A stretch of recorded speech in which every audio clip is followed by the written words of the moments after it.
Alright, welcome to today's episode of Football Manager. So,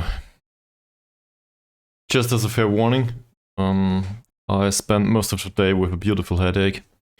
It's more or less gone now, but in case that returns, I might need to cut the episode short. I'm still trying to get through it though. So, yeah, you've been warned. That's that. Then let's go through these. So we have staff contracts waiting for us and youth contracts waiting for us. Lots of decisions to make, and not making decisions usually also is, a decision. Alright, let's see. Also, it's friggin' hot in Germany.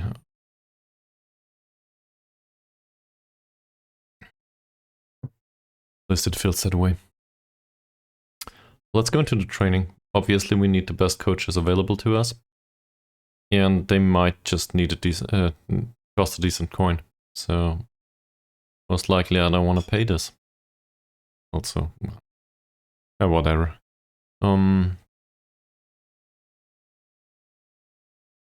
Where's coaching? There we go. So it seems like management more or less is fine, and defensive coaching seems fine. The rest is mediocre at best. Maybe we can get someone else. Maybe we actually need to pay those. So let's have a look at the staff wages first. Yeah, we pay 100 or more for most of them. I wouldn't want to say that this is useless, but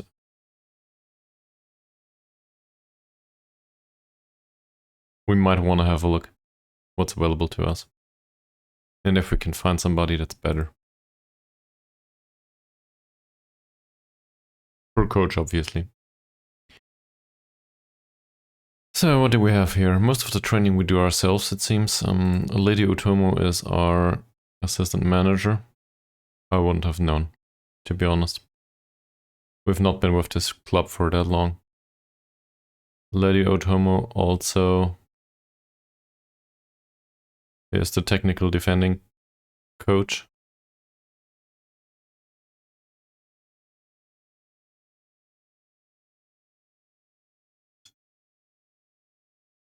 I need to get rid of the sound. Give me a sec.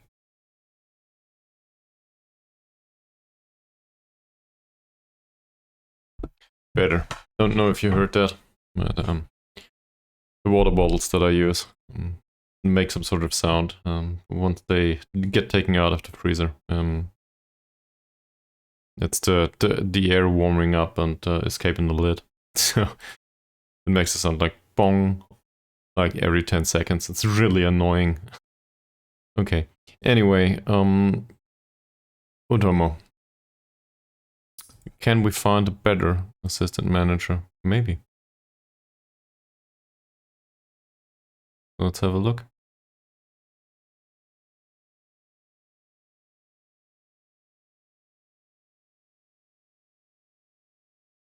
And we'll not include attributes for now. There's a whole 2 assistant managers at all. He's rubbish. And he's not much better.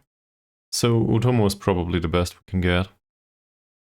There's also always the option to leave all of this as it is. Forget about training for a while. If the coach is not really interesting and really needed. And sign some of our older players as coaches.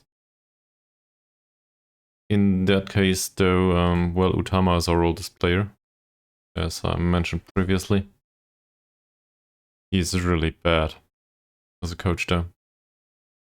Not much better as a scout.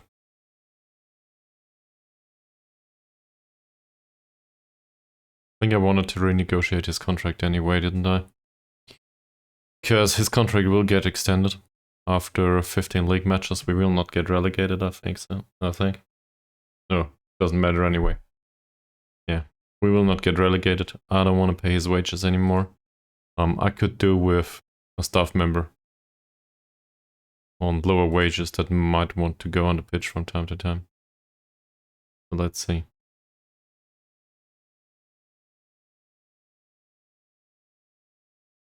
Say we tell him to be Impact Squad sub. He'll be okay with it. That's better. And now we have a player scout here. So he might want to work as a scout. That's really good. This is exactly what I wanted. Obviously this includes a contract extension, but he's got that in his contract anyway. We just need to drop the wage. I don't know by how much, but if we can get this down by a decent margin, this is pretty much okay. And given the amount of bonuses and stuff in here, appearance fee of 250. Well, this is lower already, so I'm really happy with this, more or less. He's starting to see that he's in decline. As a scout, though, he doesn't serve much purpose for now. So we'll start with 300. Maybe that's a bit low.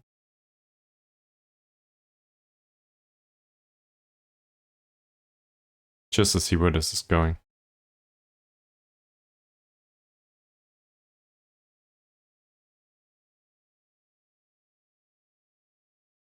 Okay. Obviously, I want the base wage to be as low as possible in this case.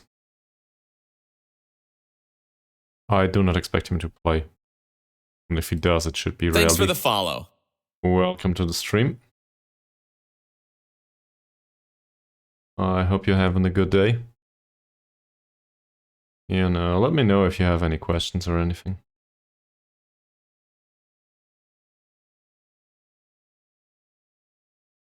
So yeah, let's go with this.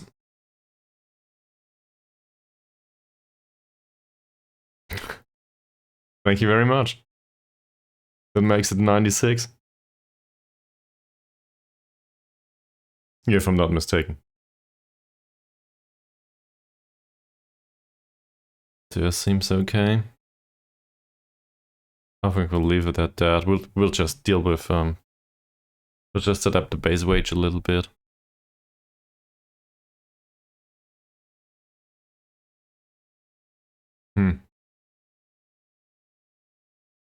So I do have a Hearts of Iron series on YouTube.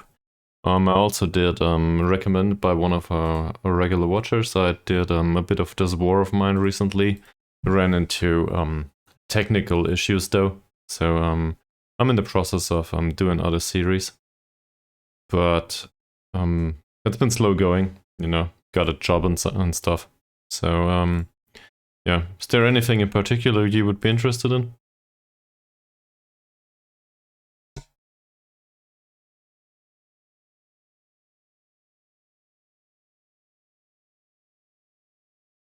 That's not bad.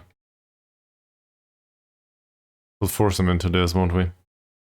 So, for a scout, this is still expensive. On the other hand, I think Utama's mentals as well as technicals are not that bad. There might be some role for him in the squad after all. We gotta retrain him though, for some sort of a playmaker-ish role. And maybe he can be competent with that. Hell, we might even force him to play some sort of ball-winning midfielder for some time. I don't know yet. But extending his contract, this is not for free, but he earns 475 right now. And his contract would be extended anyway. So this is way better. I like this. If we can get him to sign that, which we can.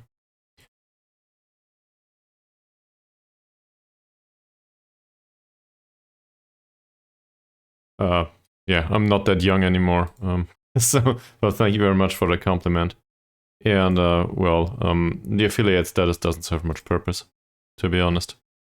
So, it's not like this is a big success or something.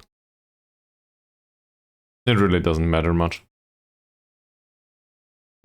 And Twitch kind of forces you into all of their ad policy and stuff. So, it kind of took a while for me to realize that I just gotta skip that to have fun with streaming again. So, yeah, I tend not to use most of this these days. Because it's really annoying to the viewers, but in particular also to me. So hopes are I don't have to deal with ads all the time in the future. That said, I don't know. I don't feel like about half a year ago. How come you're interested in that? You don't seem to be here for the game. We reduced this a little bit. I also want to give him some sort of relegation wage drop clause, even though it's unlikely to happen. It might save us some money in case things go wrong.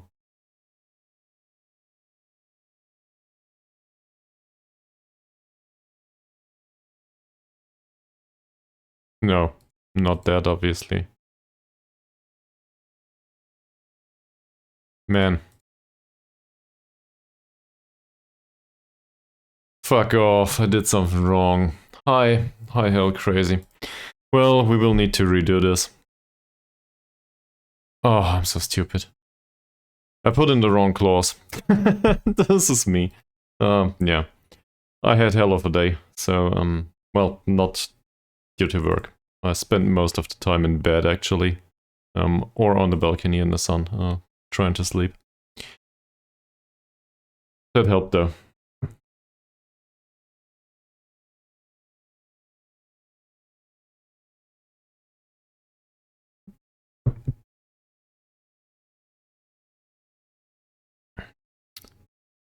Well, whatever you're interested in, feel free to ask.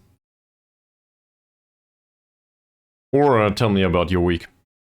So far it has been Monday, so I guess tell me about what you've been doing today. Owen's training has been fantastic, which is great. Improved in his reflexes. Is this a second improvement or is this just... No, it's just a one. I think I recall that one. Overall though, good stuff. I think I'm okay with that. Imbiri. He says he had some sort of a blip.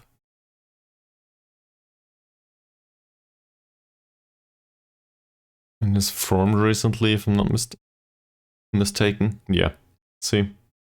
For him that's not that great.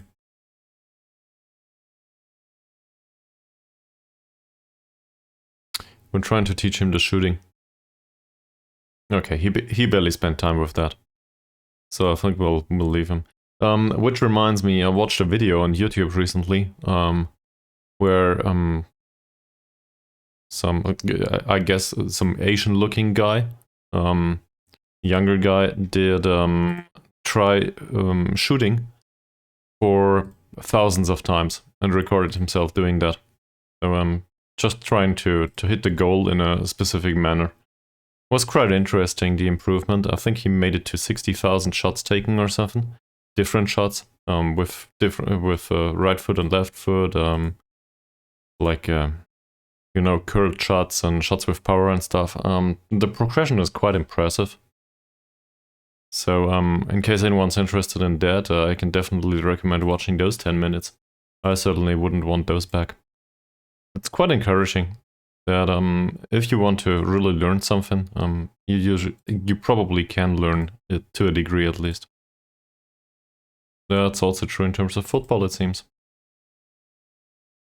So, training does serve a purpose after all. Pranata, yeah, that training wasn't good.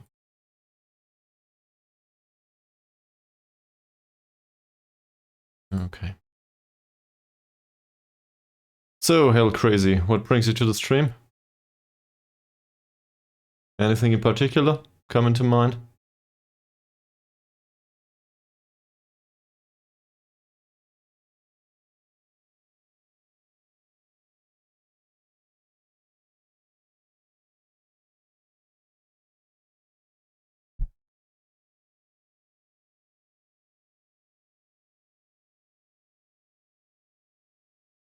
If not, I will go on about what went wrong with the this War of Mine recording. I realized that this War of Mine doesn't... Well, it does have a pause button, but for cutting episodes, it's quite bad actually, because whenever you are in the game, time progresses basically. It's really hard to cut at a change of scenery. So as a result, I don't really get like greetings for episodes and saying goodbye in episodes for YouTube fit in there, and I need to adapt the way I record stuff. So I've been doing basically the first 1.5 days for 2 times now, just because I want the recording to be in a different quality. It doesn't have anything to do with safe scanning. In fact, I did have the same sample of guys in both cases. And I know jack shit about the game. So, yeah. I can barely deal with the UI at this point. Okay. He made 3 appearances, and that's what we loaned him out for. Are you serious? Well, Tabuni's injured for 2 to 3 days. That won't matter much. Transfer window opens pretty soon, so we will have exciting transfers coming in, hopefully. And some people may leave pretty soon. Yeah, it's a bit until they leave. We will also have a league game against Barito Putra, and afterwards we will have the cup game, second leg. So that's good.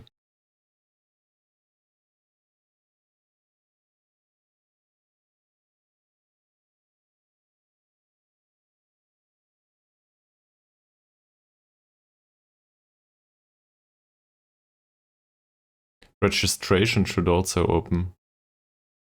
So we can actually take some of the youth players, move them up to the first team, and register them for matches. If we want to, that is. There's barely any purpose in the under 21s.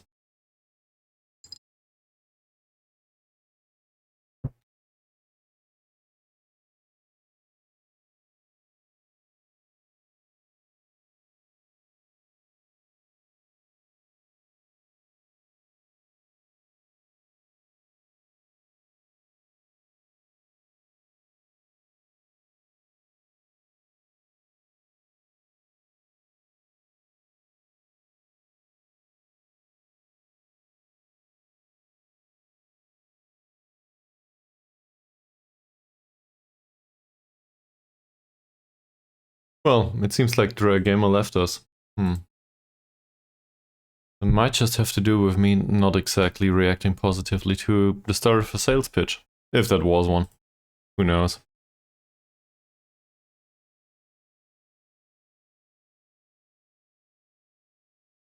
They've been rare recently.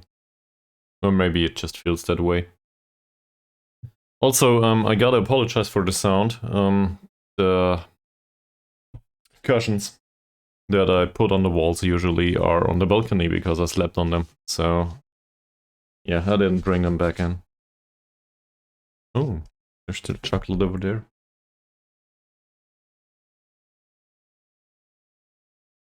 So in case there's some sort of echo, yeah, you will have to deal with that for today. I'll make it better next time. Pinky promise. Financials, this month's been shit. It's not horrible though. Yeah, and cup games will generate some additional income. Transfer window has opened.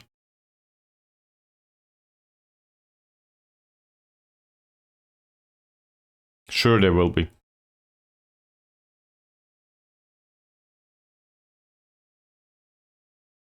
For the right player.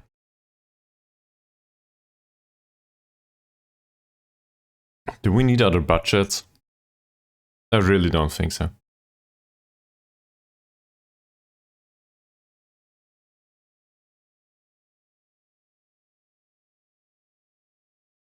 I mean, why would I want bigger budgets right now? I just want to attempt to avoid relegations. I'll keep it at that.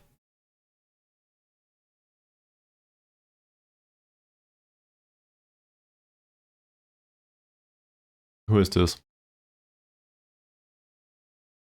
Yeah, I don't know this guy.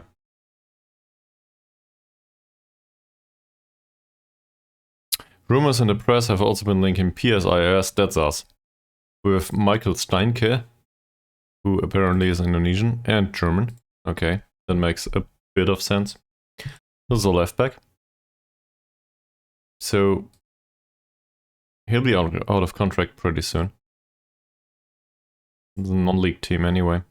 20-year-old, why not? Come in on trial, sir. If you want. Evan Dimas, that's a 35-year-old playmaker. I mean, I guess he can come in on trial, given that the press is linking us with him. And Eko Savondo. Eko Savondo is an 18-year-old that has... apparently is an attacking midfielder with finishing 1 to 4. I'm not excited already. That's it. Maybe he wants to come in on trial, and then we'll see.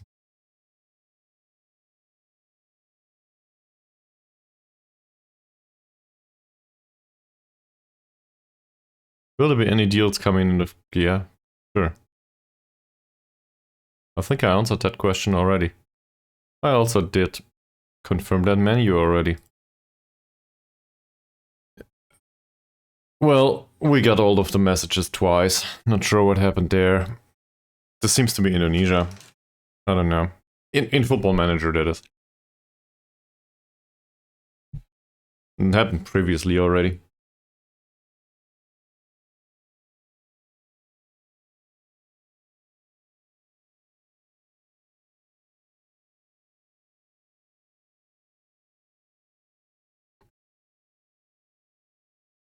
Not planning a spending spree. Yeah, that's true. And then we have a spending spree.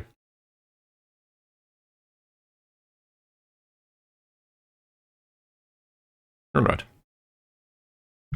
This one is one of our new goalkeepers.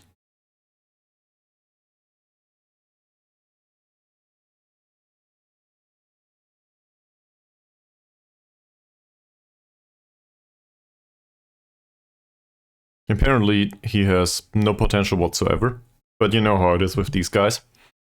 Give him 5 or 10 matches and all of a sudden they develop. Or not. Who knows? He's 22 though, so in particular as a backup, he will probably be enough. And he has a long-term contract now, for more or less cheap wages. Tegar Yusuf, that might just be a youth contract. It isn't. But he's been signed for the under-21s, according to this.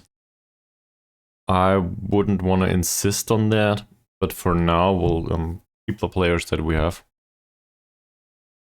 in the first team. I'll let him be here, give him some long throw training, and see where he goes. And then there's Samantri. And Dang Samantri is a first team member due to the age, strictly speaking. And we will train him as a deep line playmaker. He's not that bad at it, but he's not great either. And looking at this, he probably needs passing first and foremost as a training. That's probably okay.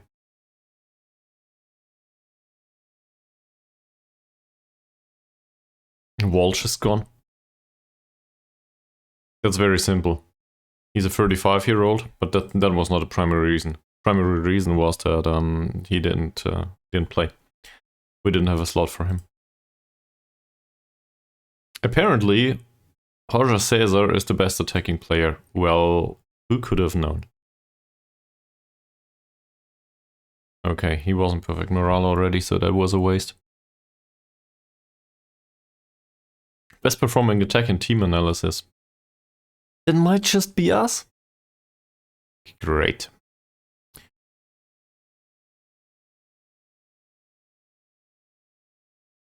Okay.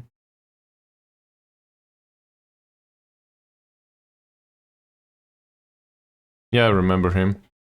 I just didn't want to sign him. Good evening, sir. I hope you have a good time. And I hope you did better throughout the day than I did.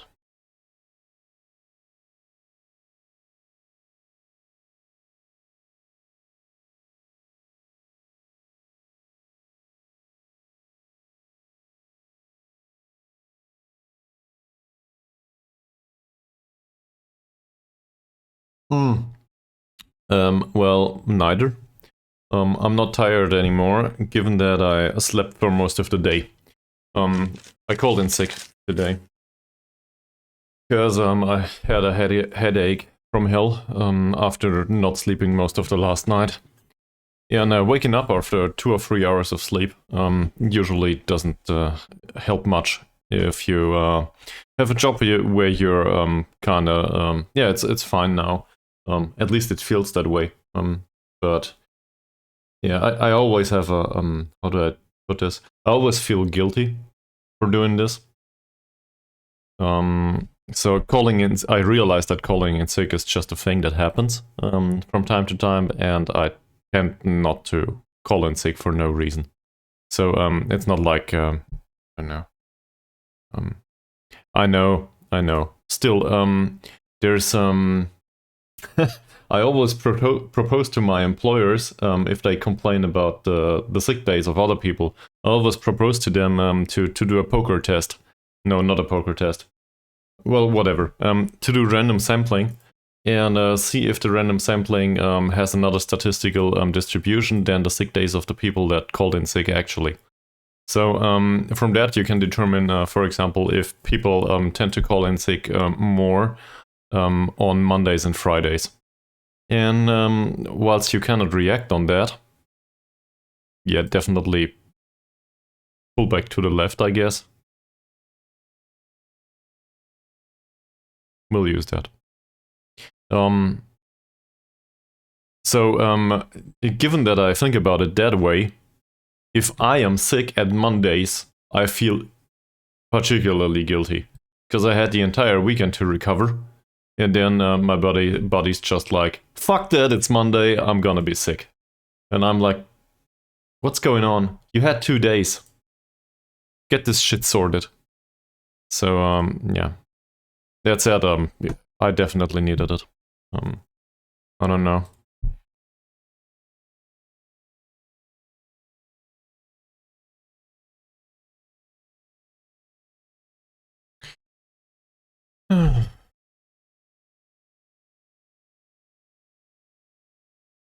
Well, about Walsh, we sold him because I don't know.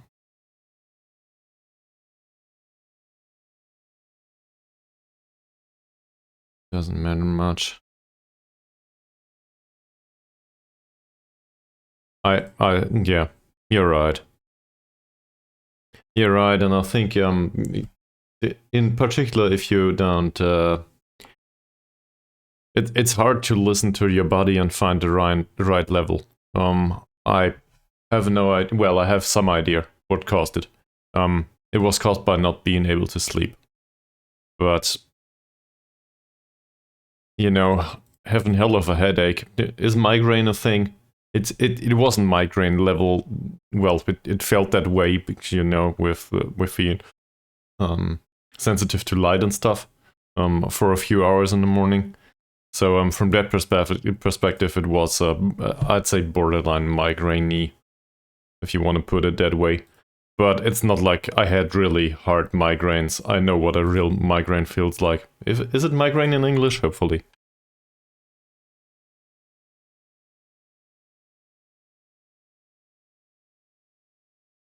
Yeah, it's migraine. All right. Yeah.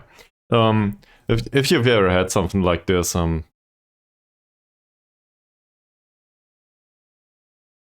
the window opens for squad registration. Well, we can go there, and obviously we can register him, and we can register Wahab, and also Abdullah, because why not? Migräne. It's not that far off. So yeah, fun topics on stream. I expect this. So I expect it to. What's it in? Migraine. In Swedish? Well, okay. Yeah, that's very similar actually. In all three languages. Interesting. I don't know what it is in French. Let's have a look. Where the hell is French here? Here we go. It's migraine. Yeah, so, same.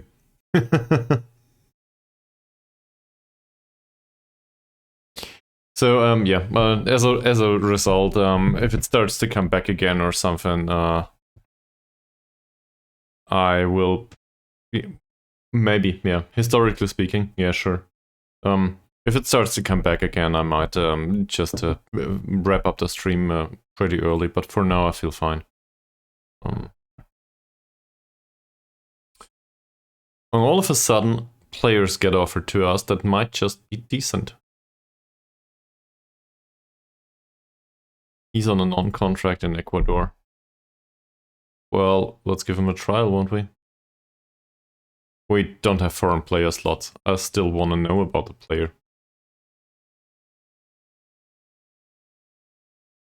He's jovial. No, lighthearted and jovial. Well, this is more or less a shadow striker. I'm not really interested in him though. Look at that wage. Fuck off. Arif Ibrahim. He comes deep to get balls and plays 1-2s. He's a fickle guy. I don't think I'm interested. Sinaga. That doesn't feel like well, you do that. I took a nap on the balcony today, and no complaints about the neighbors. But their kids had a birthday party at some point, so I was like laying in the sun for half an hour or something. It is. But not taking, well, not sleeping enough is not great either. Maybe I should just spend less time with the screen and doing more besides sitting in front of a computer. That's probably a good idea. He's ambitious. He's also not the kind of striker we're looking for. I mean, no.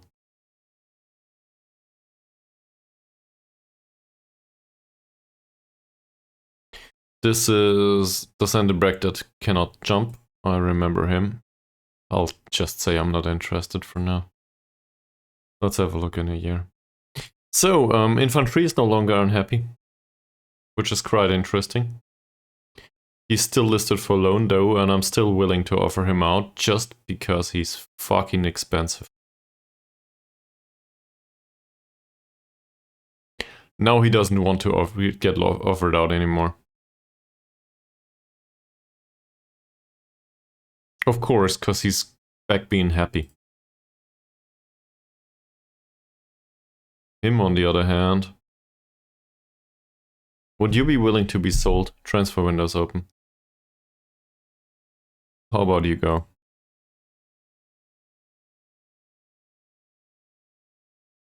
He's transfer listed anyway, yeah.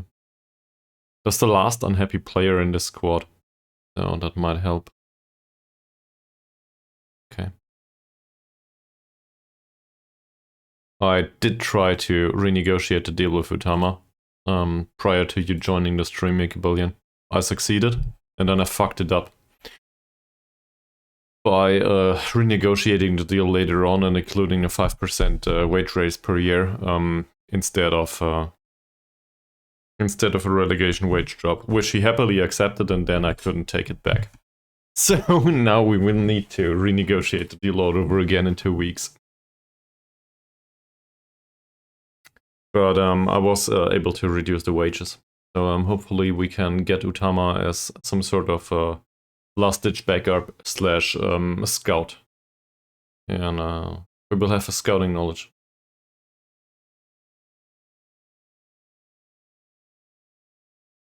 And we'll try to keep him playing, obviously, for another year or two. Whilst being highly susceptible to injury, his technicals as well as his mentals are totally fine. So assuming his technicals remain that way for another year or two, as long as his mentals are that way, he can probably be some sort of playmaker-y type. If he learns how to play in defensive midfield, that is. This is good, this is good, this is rubbish. So... well... this match is more or less really unimportant, though. We won the first one 4-0. So I do not exactly expect them to hammer us away. Or, I don't know. Hurt us in any way. The second match, so we might as well do general training. And give them some rest. Not that. Recovery. Recovery sessions is what I was talking about, and we will do some teamwork here. I don't think we need any other specific preparation. If we do, I'm gonna look like an idiot, but you know how it is.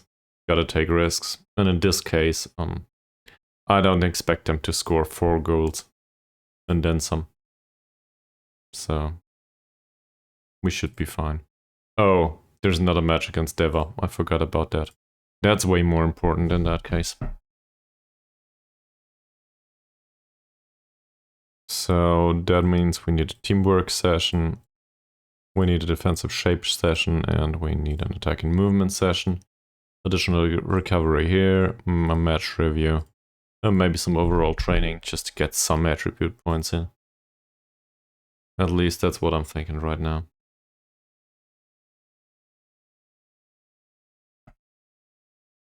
Honestly, I could take naps all day, sometimes.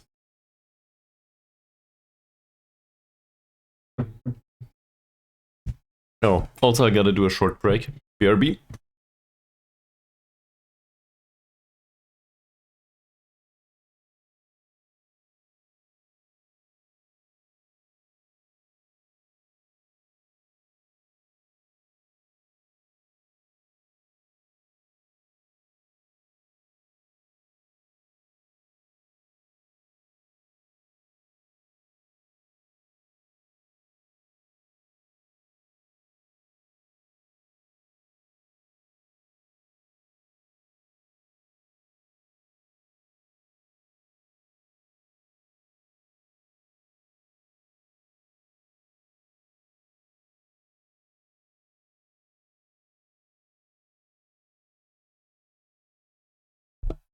Being a tyrant, is that a bad thing these days?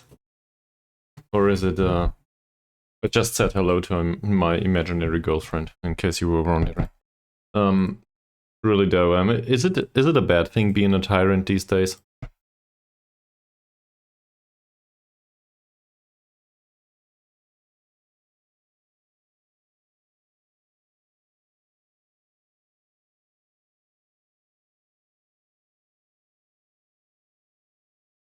I'm confused now. What's preset so the players under a certain fitness level? Oh yeah, of course. It's within the rest settings here. So if they are well, Churnullet, you might just realize that in other countries tyrants are quite common too. That said, a probably very different kind of tyrant.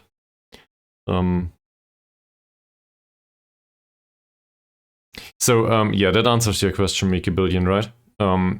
If they are in very poor condition after the match, which usually they aren't, they will not do any pitch or gym work. And after, if they are in poor condition, half intensity, normal, if they are in fair condition, and so on.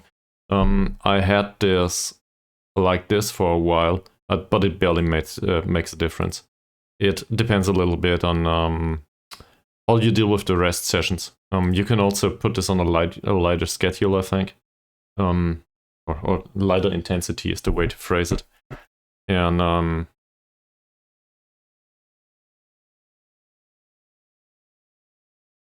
I don't think so. If you want to progress, you need to train. That's just the way it is. In everything in life. Hell, even gold diggers need to improve. Alright, apparently we didn't have an analyst out. This thing is happening again. So, yeah, full scout report says nothing. Strengths and weaknesses are a bit of this, bit of that. This looks reasonable.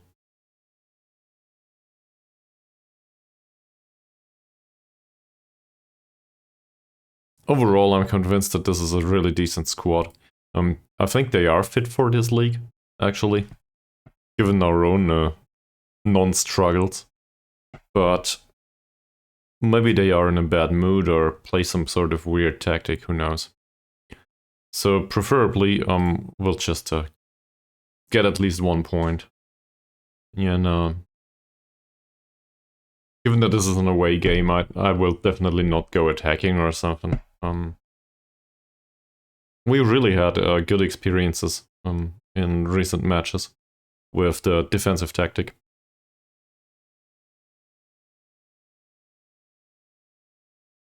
That's actually how it works in real life, isn't it?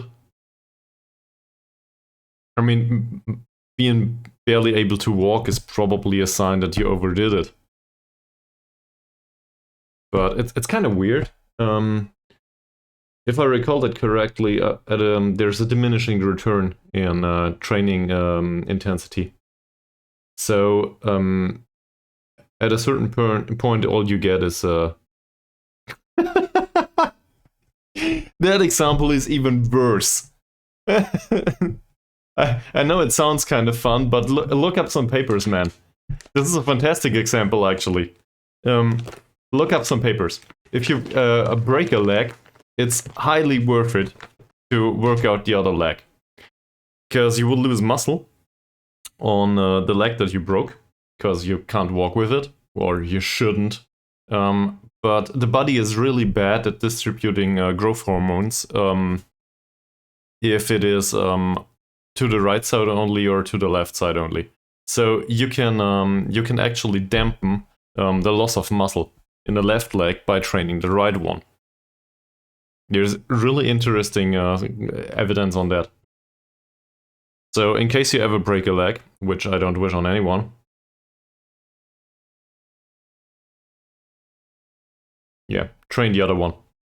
And this is also true for I don't know, overall recovery stuff. Say, can I come up with an example? Yeah, probably if you have issues with your legs, growth hormones are distributed throughout the whole body. So if you can bench press in that situation with someone spotting, obviously, and not hurting yourself any further, that might help. Or the other way around. I don't know. You have something with an arm, train the other one, or go for a walk at least, or for a run. As long as you can do that, it probably helps with recovery overall, and it shouldn't be that surprising. The human body, after all, is a whole thing. It's not like these are all distinct instances of body parts that are not related to each other.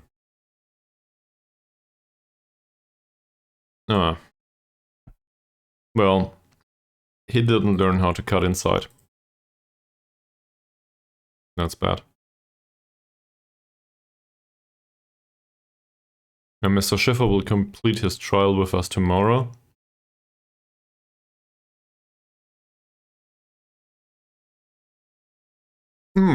True, of course. But in that situation, I do not feel like, well, if you have a problem with the left arm and you're training the right,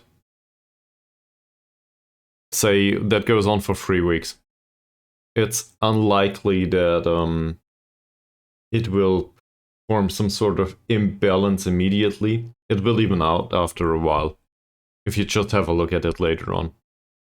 But evening that out later on is probably still a better idea than not doing it at all. That said, obviously I'm not recommending go for a 1 year hard exercise on the right arm whilst your left is broken or something. Then you will, I don't know. English bowmen come to mind, but I'm actually not aware which one is the strong arm in that case. So, but I think they had a look at their skeletal growth or something with ancient skeletons of former English professional. Is it it's not even professional soldiers. I think the peasants that were first to do duty on the bow in times of a military need. Man, that was a phrase. I really had problems finishing that. So, Roger César apparently extended his contract, and we just, well, he's getting paid less. So I'm quite excited by that. We just saved 200 euros a week for our best player overall. I named the last episode after him, by the way.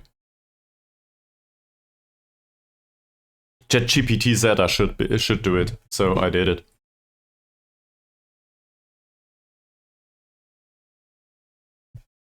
Once AI learns how to watch videos and stuff, I will not need to. Man, this is the first time ever I'm actually using language processing. I learned all about it. Well, not all about. I learned the basics at university, and I was usually the one to roll my eyes. So now that I'm using it, I'm kind of like conflicted on the thing. On one hand, I'm still rolling my eyes somewhere. On the other hand, it is like, okay, I do not have to create yet another introduction text for yet another episode of Football Manager. You know, after 200 episodes or something, it's kind of hard to come up with creative ideas, to be honest. So I'm like, okay, ChatGPT, this is what happened, also this is what happened, and this is what happened. Now please make a description that is 3 to 5 sentences, and I will have that. Also, I need a title for the episode. I won't do that now. And also, language models are not really good at doing tactics, right? So, no, definitely not. To be fair, it even says, I asked ChatGPT about the price trajectory of a computer game, and it had a lot of general information, and barely any of it was really bad advice. Most of it was like, this is financial consulting, and we cannot predict where this will go. So, at the end of the day, I feel actually it's okay. Obviously, if you feed it all the bad bullshit financial advice, then probably it will also answer that way. So, I don't know. Just give it a few doomsayer articles and it will probably learn pretty well. That the market will crash tomorrow, we will all burn, and you need a bunker. As well as spam and a shotgun. And maybe gold. For whatever reason. Hashtag not financial advice. A water filter, yeah. Sure.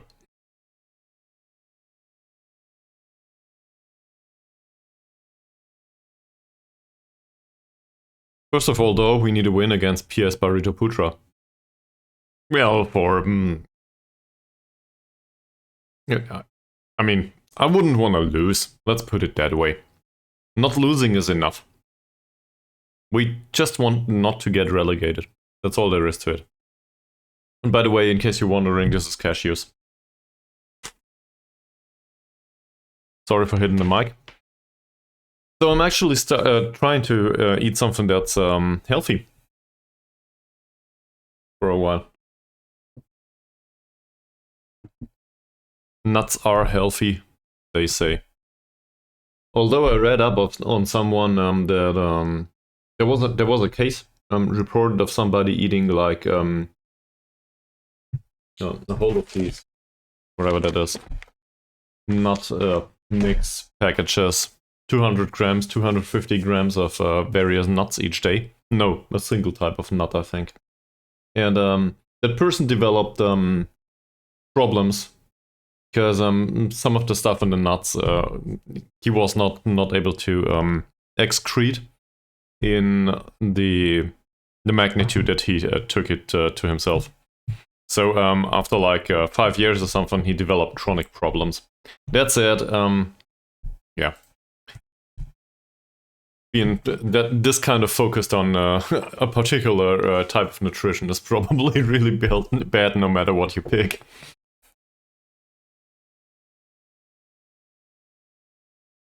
Somebody's praising César. Roger César is also on the verge of being...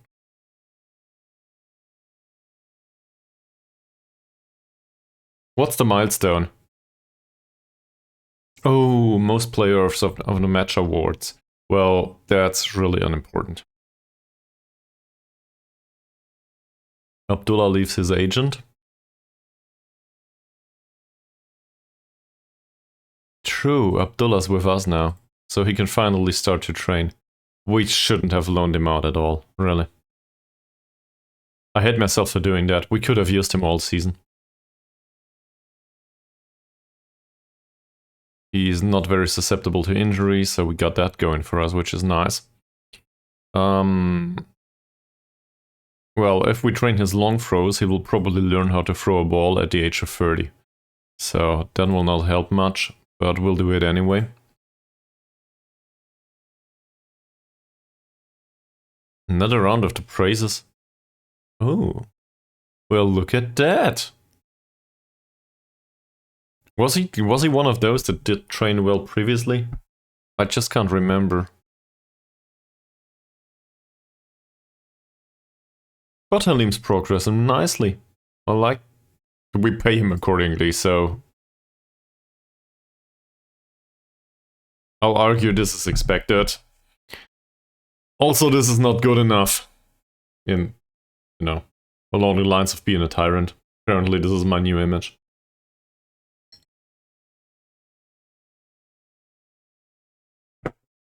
Tyrant with a massive headache for most of the day.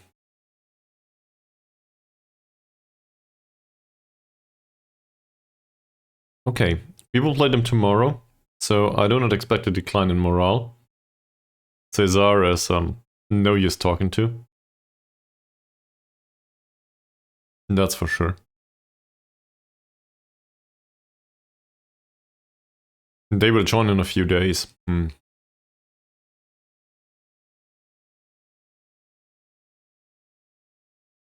Let's throw all of these out of the squad for a while and see what's available all of a sudden. We might just have some options in selection now. So, do we want to play Owen? The alternative would be to play the goalkeeper that's not even on the list. Fajar up. Is this a good idea? Well...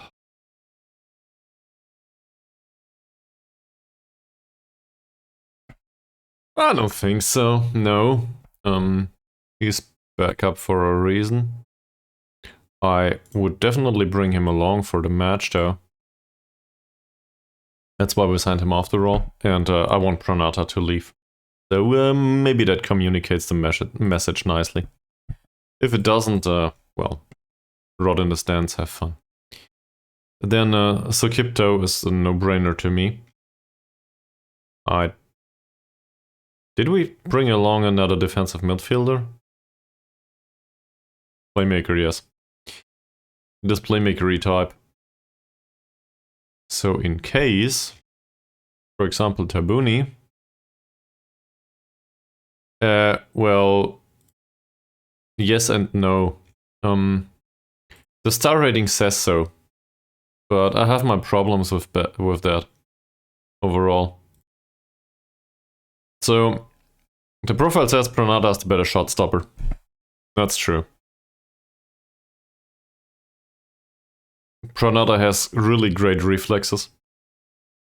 And his agility is fantastic.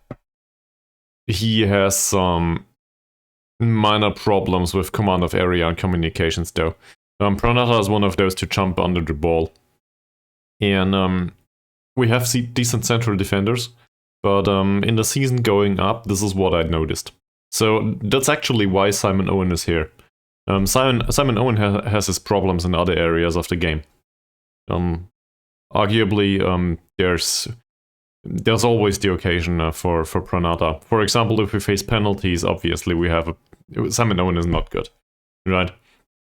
His anticipation is not great, his concentration is fine, but his reflexes are shit. That said, he improved a little bit. I cannot say the same about Pranata.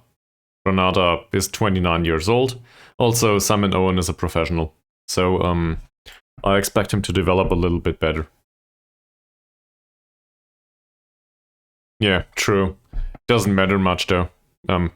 He would be fine with 1 stamina too. He barely makes a run anyway. I just want. The thing is, I would play him from time to time. I just don't want a goalkeeper with 5 or 6 points of communication on the pitch though. This is really horrible. This means there will be errors in defense from time to time. And I despise errors in defense that are based on communication. Because this is just, there's one attribute and it's bad, and that means that some of the players will make mistakes. I don't want that. So as a result, I usually play Owen, and Pranata was on the bench, but this will not even out anytime soon. Kicking 5, yeah, fuck that, I don't care about that. I have my problem with these two. That said, the rest of it is fine. And I also like the trade, so Jaron Ullet, I think, convinced me to extend his contract back in the days. I kind of regret that. Then again, it's my fault for listening to Jaron Ullet, obviously. So yeah, we'll blame it on him. Nah. I think I want to sell him, but nobody wants to buy him. So that's why I bought Wahab. We might have Pranata glued to us though, until the end of his contract, because nobody else will have him. And I would give him away for free. Okay. So Crypto, I still think he should learn to play ball. Oh no. Don't you tell me he's competent now as a ball-winning midfielder. So the star rating finally reflects some of his skill.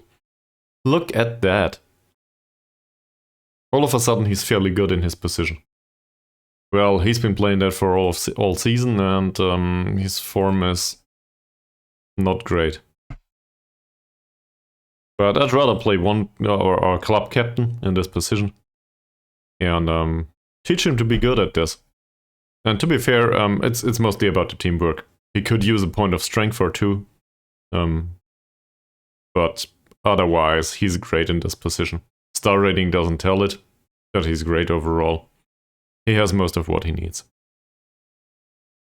I mean, he could use additional attribute points, obviously, all over it, but he's definitely fit for the first team.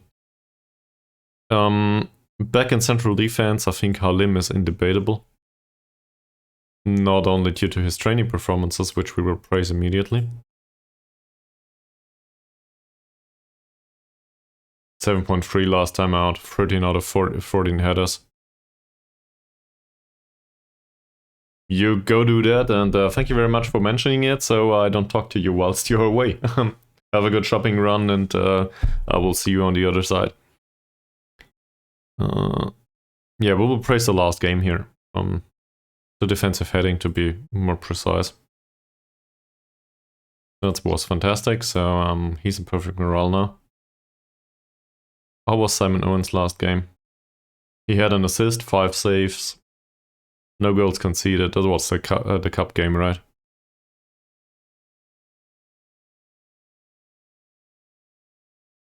He was brilliant, to be fair. That's 100% true. Training was good too. Here we go. How's Sukipto doing? Well, first of all, the training rating is probably just fine. And then we'll talk about his match performance. 6 out of 10 headers is not fantastic. 30 out of 39 passes, not that great either. For a midfielder, he had no penetrating passes whatsoever. So I will actually criticize this game on a 6.7 rating. It's his job to create chances too, even though it isn't his job. How's Tabuni doing? Tabuni's training rating is fantastic. No complaints. That's it. His mood changes so fast. Not doing anything here. The spirited guy, I actually think Moody should welcome him, if I can find Moody. There he is. Morgan Moody. Could you please welcome him? Perfect. Also, the other ones, maybe. He does. Would he go towards the third too? Great. So, I want the welcoming period to have an impact, and given that he's the model citizen, hopefully that will lead to an improvement. Don't know if it will, but well, I have some hopes for that. Imbiri is in perfect morale already. I have no idea why that is. Doesn't matter much. Training has been fantastic, as always with him. He'll play. No complaints. Malik and Simatupang, not so great. Arianto, I mean, we signed him as a backup. He played for most of the season. Not sure. Abdullah is now with the club. Given that he will not play in defensive midfield anytime soon, we can actually play him out here. He's barely used to that though, so maybe we put him on the bench first and try to push his morale a little bit. He's a decent option in defense overall. We can also use him as a replacement for Sukipto in case it's needed. Training hasn't been great, but maybe we can praise his conduct for starters.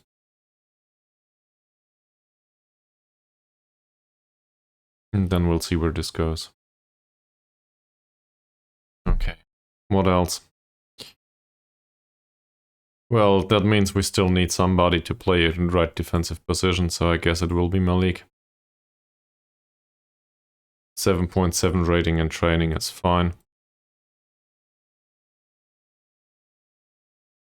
He had an assist last time out. No complaints about that. Passing was okay-ish too.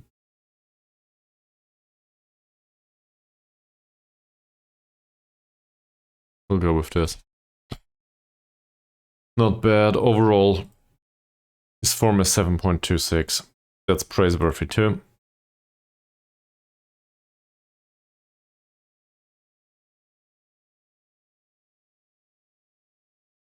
He thinks it's been average. Well, in that case. Okay. And now he's pissed. Well, apparently we praised him too early. 7.2 something is not good enough. Good stuff, Malik. Have fun with your bad morale.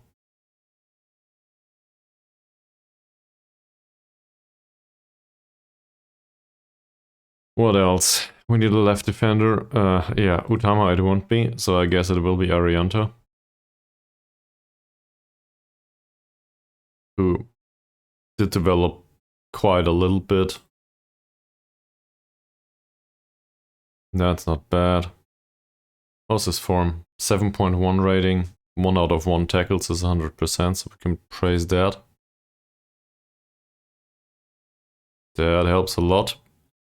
Conduct is fantastic, with the exception of that one yellow card in between, but that's been more than 5 matches ago. Form, not so much. But overall, I'm okay with it. Susceptibility to injury is a bit concerning, but well, this match is much more important than the next one. We can probably play Utama the next one.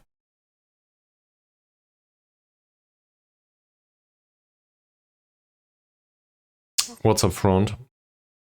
Moody is in perfect morale already.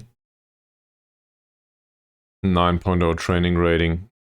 No complaints about that. Most of my complaints are that he doesn't develop. Zico, similar, but given the susceptibility to injuries of Zico, I'd rather have him on the bench and Moody on the pitch.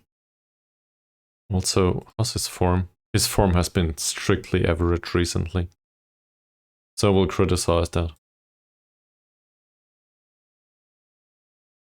There you go. Is there anything to say about his conduct? Not much.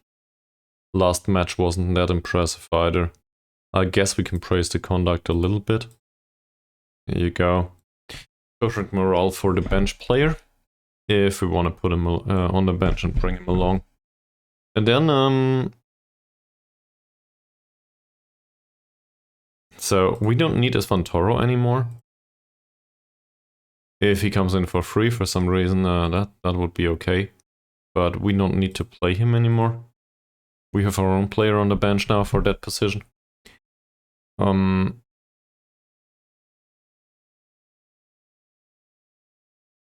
Inverted winger.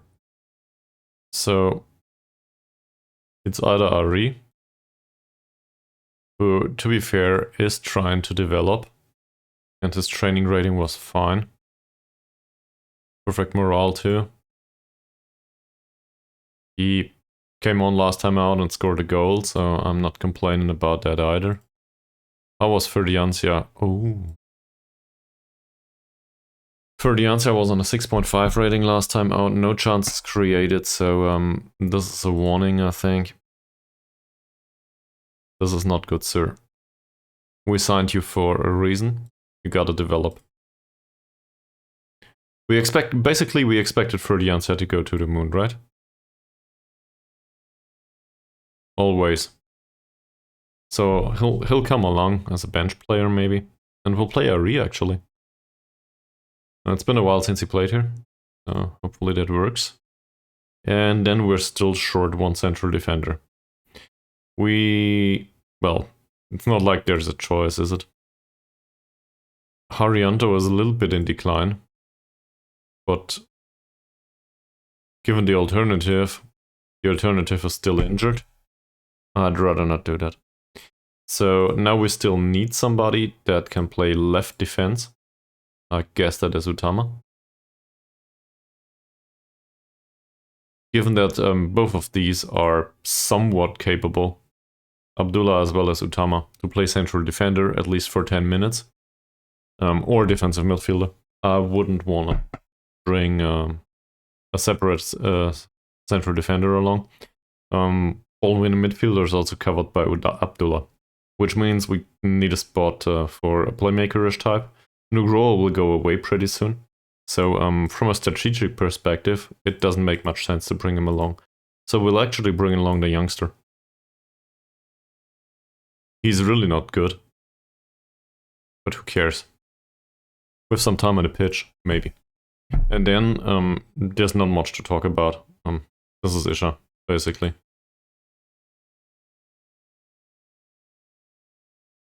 No reason to bring along anyone else.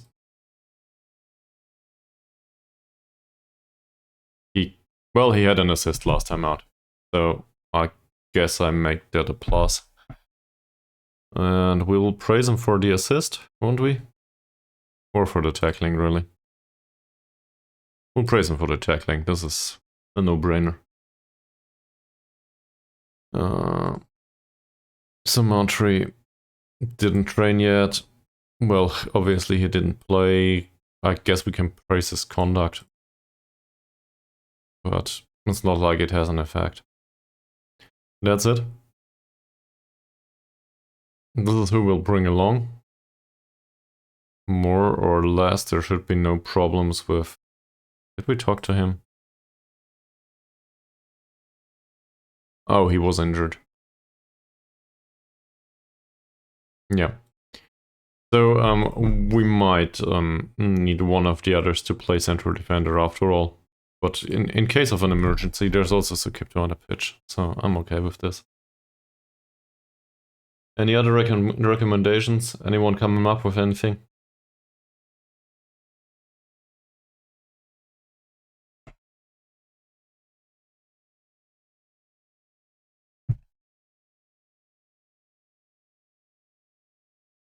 No? Then this is it.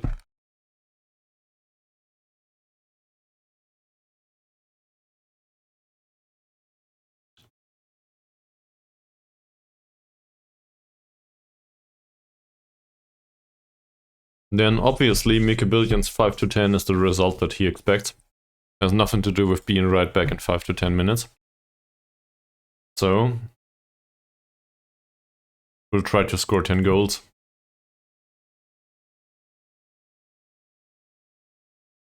That will not happen though.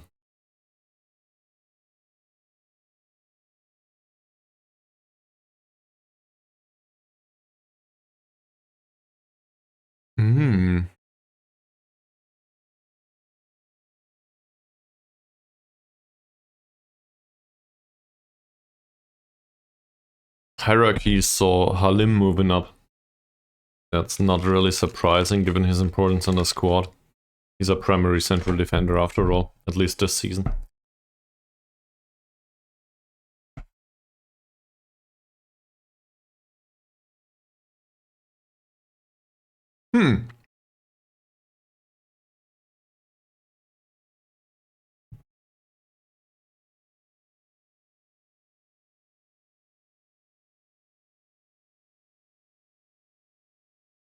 We'll get some sort of professionalism out of these players in the end. There's the club info here. Squad personality says professional. I want this to be very professional at some point. Let's also have a look at mentoring. So who's available? A lot of them actually.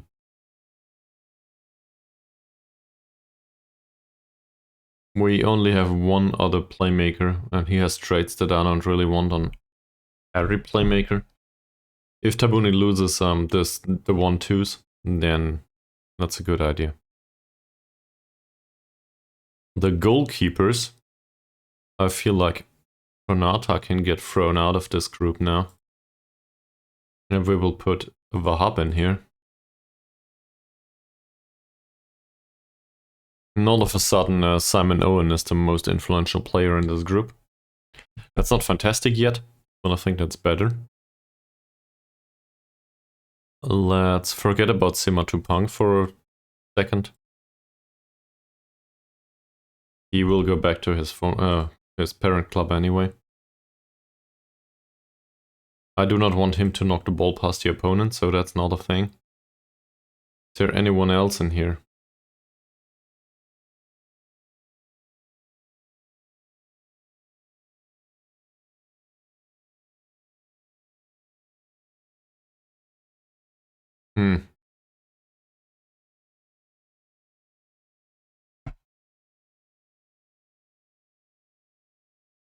Welcome back, Mikabillion.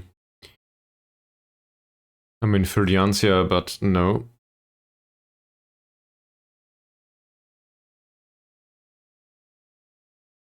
If only Moody didn't have the traits. I guess we will put Simatupang back into his group after all. Because, I don't really care about him getting that trait. Who else is left over?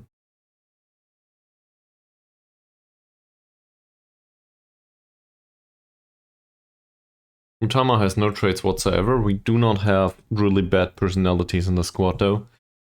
So I don't see a reason to bundle him with the others. Abdullah has no traits. He's fairly pro already though.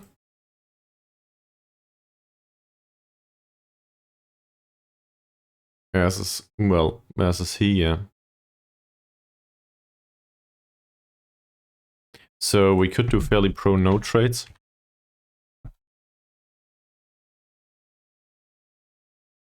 If there's anyone to be mentored.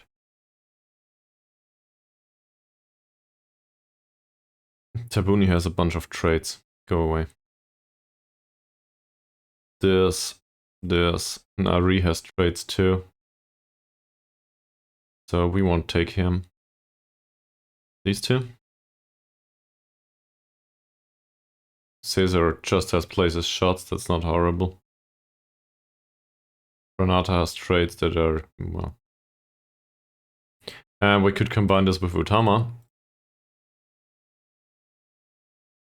That will not result in anything positive, so let's forget about that. Is there anyone in the under 21s that could do with some mentoring? I mean, I guess.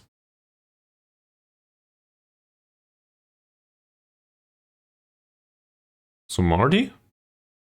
Or Yusuf? He marks opponents tightly. So Marty has no traits whatsoever, and he's not learning any traits right now. Congratulations, you've been promoted.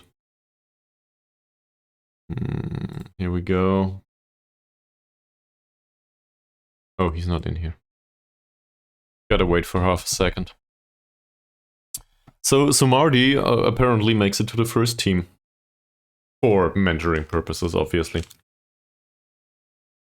I'm not even sure if fairly professional and spirited, these are all the same age, right? Here he is. So now Abdullah is an influence on Sumantri and Sumardi. I regret doing this already.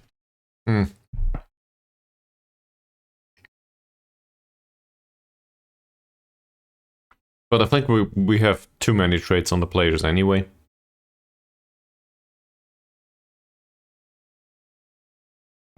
With a few notable exceptions. And for example, the overhead kicks, whilst being befitting of the high flare. He doesn't really need that. Knocks ball past the opponent is also something he barely does. His decision making is too good. Need water. So this is the state of the water bottle right now, due to the air pressure thing that I told you about previously. At one point, I will just throw away half of the water bottle whilst trying to put some water into my glass.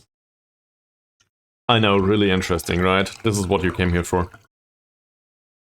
The entertaining content you expected.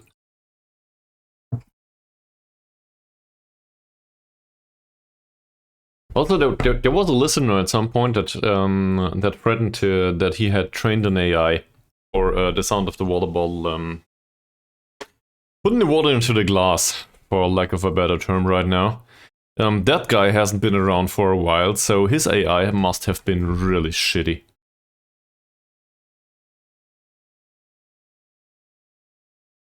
That, or he doesn't like me anymore. Obviously his AI must be shitty.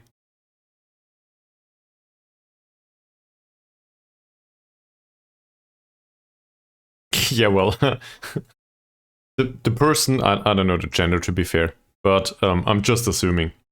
The person, so that is a they, the person just argued that they had trained an AI. But deducting from my YouTube, yeah. It's also, it's the same for the day.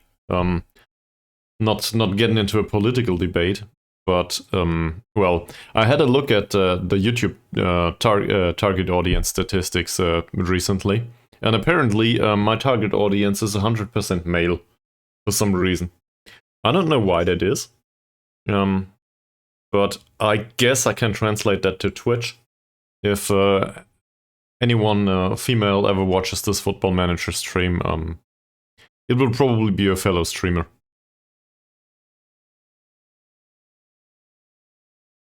Because they exist, apparently. Yeah, true. And I mean, the other game is a World War II grand strategy game. That's basically, I don't know. It just doesn't feel like any female would ever play this. Hell, it's pushing around unit counters on a world map. So I don't know. People apparently need to be male to enjoy this. At least that's what the target audience says. That, or I'm a masochist. No, not masochist. The other word. Forget about that. In French, it's machiste. And in English, it's a macho. Great. No, not a sadist. Let's not go there. No, just a macho. At least if English, you know, somebody that hates females or that isn't fair towards females, so that might be an option, theoretically. I don't feel that way, but, you know, I'm always willing to learn, and I'm sure there's some sort of political correctness to be taught. And to be nicer and so on.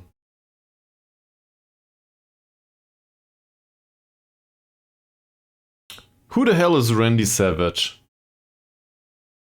I will Google this immediately. It's a wrestler. Of course it's a wrestler. I might have seen the face from time to time. Well, if only I had any idea about wrestling. To be fair, you taught me two things. That wrestling is a thing, and the other thing is some borderline bare bones bits of Swedish. That's about it. I should concentrate on what I'm doing here, though. So, at least let's take out the playmaker. Not in, like, killing him. More like marking him tightly. But looking at this... Look at that. This is really freaking great playmaker material overall. Triggering the press? Okay, to be fair, his bravery isn't great. Strength is good though. I think we probably need to do both. Todd Ferry, on the other hand, that passing isn't that fantastic. His passing's good though. I don't want to focus on all of them.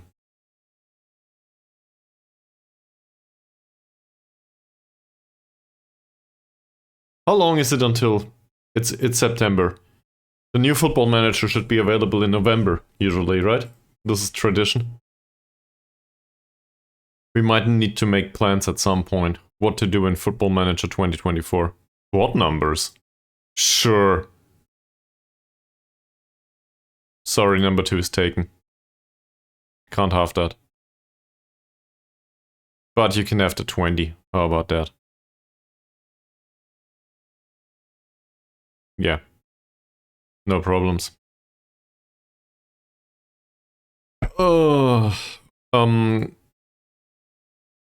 There's... Well, I don't know about the new price. Will it be 60 euros or something? What's the usual price in Sweden? This is very different in different regions anyway.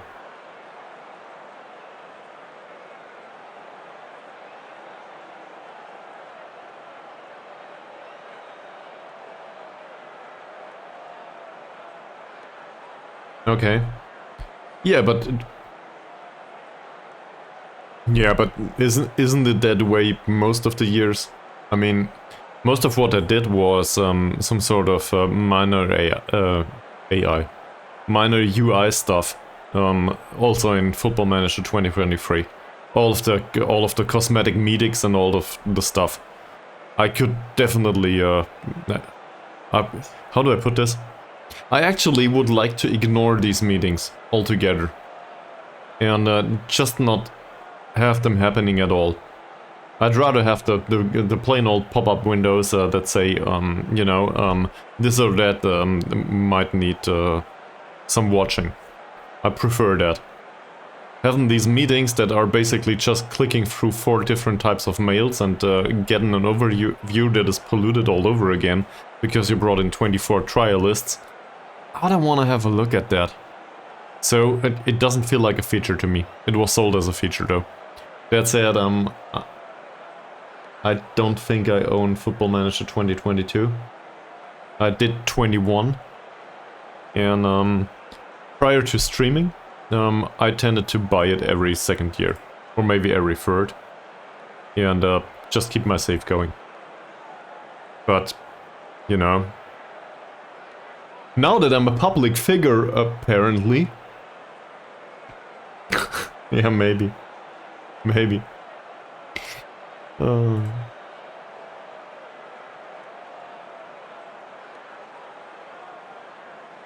This is an away game. Your Lord and Savior.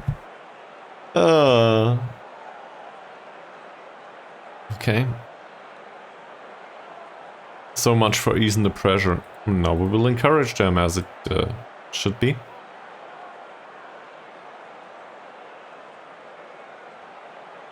Good mood for everybody. Let's go to the tunnel interview. We have a fantastic No. They were very close to seeing us through to not getting promoted. So, definitely not. I see. And as I said, I skipped 22. At least I think I did. I would need to watch it in Steam. But Football Manager is more or less the only game that I buy on Steam. I tend to buy all of the other stuff on good old games. So, yeah. I was aware of that.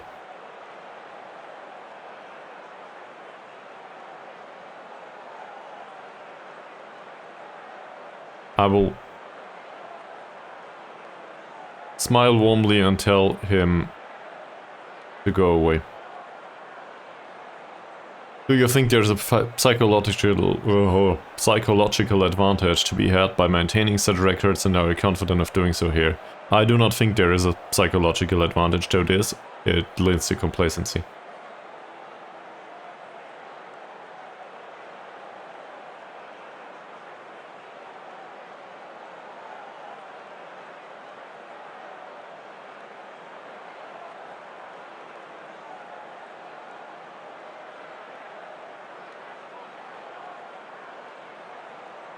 The recent fixtures have been quite challenging.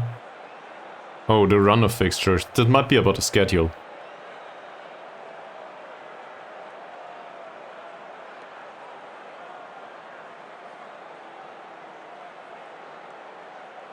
Because there are no easy matches anymore.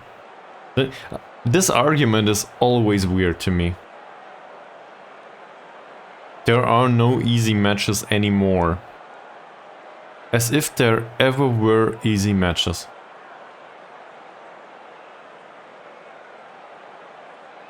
I'm quite happy with Simon, and well, his form can improve a little bit.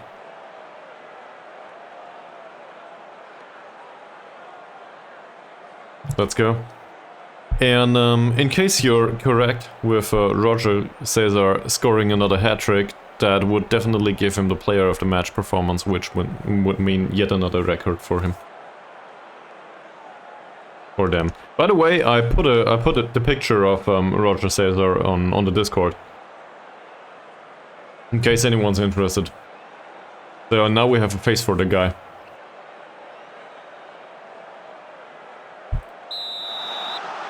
Oh, it's raining cats and dogs. That's just fantastic.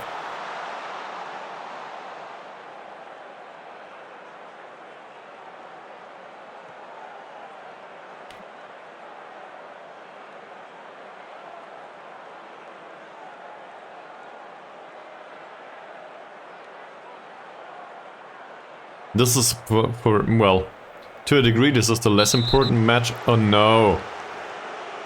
Don't be like that, Sakipto.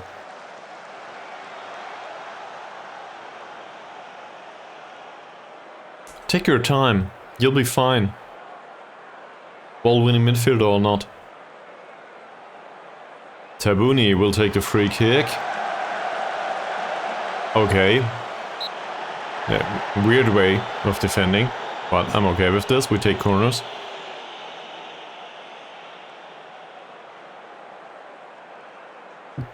The feed is so much delayed here. That's something they should fix, actually.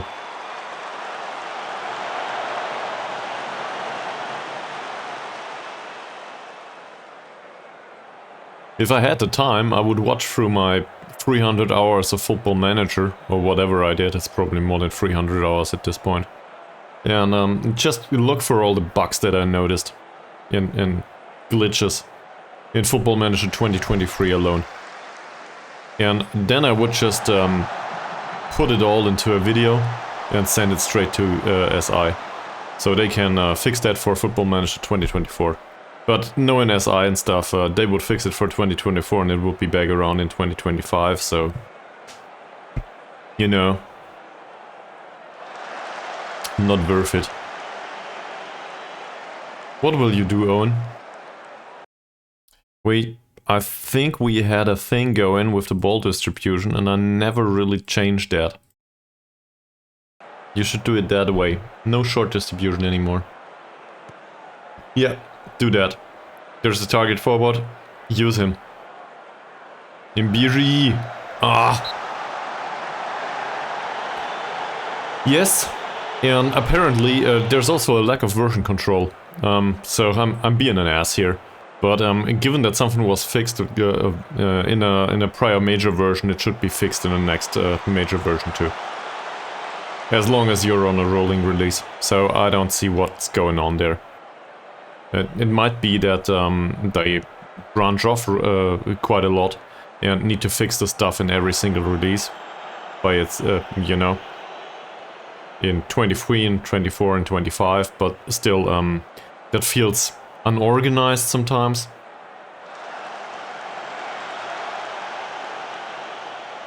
But in particular, if you have a backlog like this, you should probably focus on the technical issues first and foremost, prior to implementing new features. I'd rather pay 20 bucks for, you know, patches. That was a decent situation. Shot taken by Imbiri. He could have run with it, but in the end I think it was a good idea to take the shot. Yeah. Great save by the goalkeeper though. Arianto... Oh. Setyavan apparently stood a chance against Halim.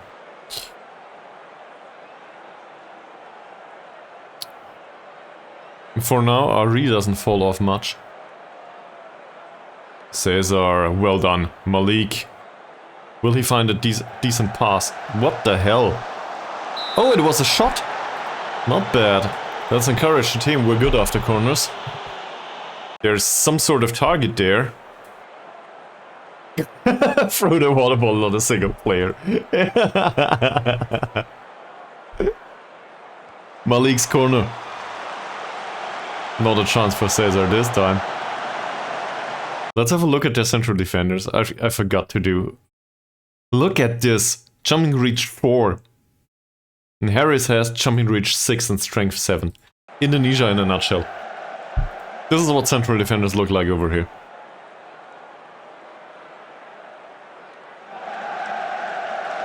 Well done, Halim. Not so well done, Ari.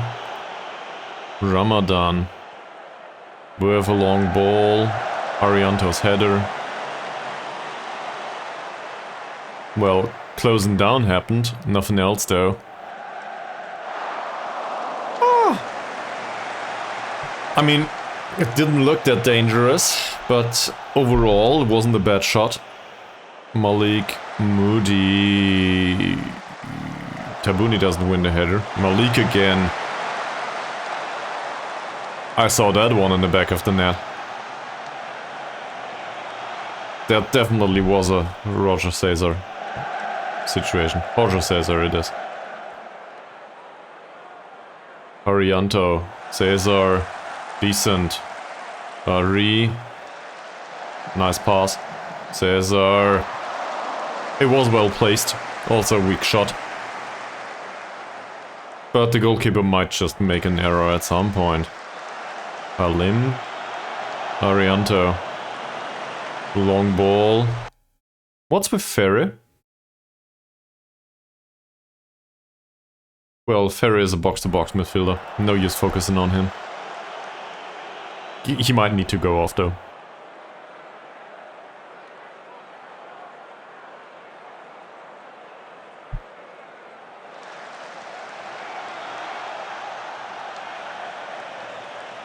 That should be easy. Malik. Interesting. Tabuni. Long ball by Tabuni. Is this offside by Moody? Not sure. Nope. Cross by Moody. And Roger César over the goal. Well, maybe we should get him a drink or something. So that he finally hits the target. So Kipto. César really should win these duels. Lobs the ball into the penalty area. Or seriously. That counts. That's just an error in defense. What can you do? You know, we can't close down Ramadan, obviously. Well, we're trying to do that. Halim is somewhere out of central defense. So this is not fantastic. Sure. That said, this is a clear occasion of Haryanto not being around. Missing the header. Then Owen could do better, yes. But I don't know what to do here. So 1 goal down? Sure. Let's try B-rate. Maybe this is a bit hard, but I'm starting to come around to the idea to be more strict. Or more, how do I put this? More emotional about situations. Like these. Not bad. Come on, Ari. Put some emotion into this. We cannot lose this match. Sihan... Malik.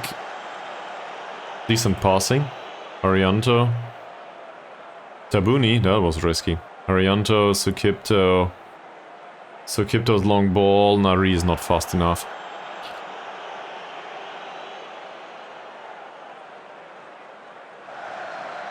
Yeah, it's a good pass too. Apparently the chat reconnected right now. Hopefully that didn't influence the stream. Arianto, Tabuni, decent pass. Ari, not bad either. Imbiri, it was bad. Was offside. Yeah, that's one thing that's really great with the new apartment. The internet here is just fine. No complaints whatsoever about that so far. Well, that's not entirely true. I had one day with an issue. So Kipto with a knock. That's not good. Oh, look at him. Do we want to get him off? Why? Do you have an experience that is similar to mine?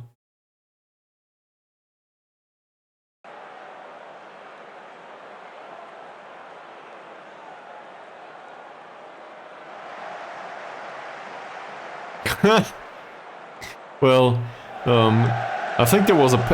Look at this!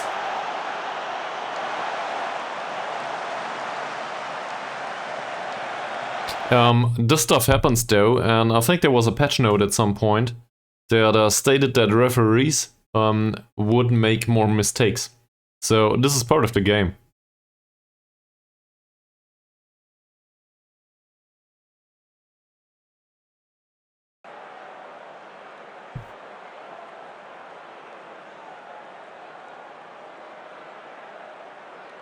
Well, apparently referees aren't that even either. In real life. I think they adapted it to real life numbers back then. Don't ask me when that was though. I barely remember it. Oh, it's a nice ball! Ari! Also, really risky tackle by the player on the yellow card, Alfian. You could have easily lobbed that keeper too.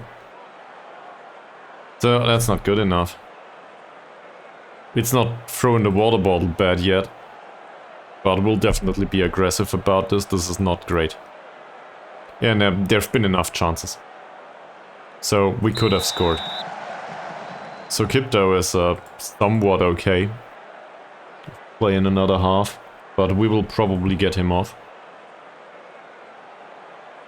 Yeah, give the new guy some time on the pitch.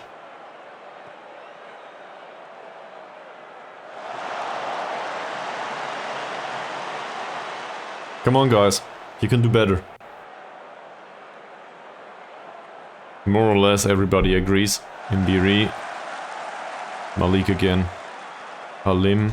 We can probably play down the wings too. It feels like I'm learning this game all over again. Should have done it from the start. Arianto. Moody. Halim wins the header. Sukipto, that's not offside. Ari cuts in. Oh, that pass wasn't bad. Halim. Malik again. That's a really bad pass though, Malik. Sukipto's slow. Still gets his man. Harris. Pranata, not to be confused with our backup goalkeeper. Arianto. Overall, the chances they created are really low grade. Ferre. Alfian. With the exception of that one chance where we just missed to jump for the ball.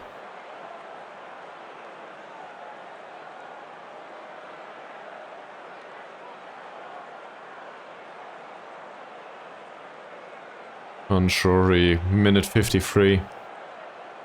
Al-Farid. Harris, Anshori.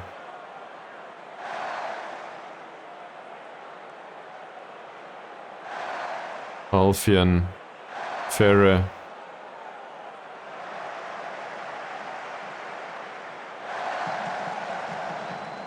That's a dangerous position to be in. Well, Malik, that tackle wasn't great. And we give away a corner.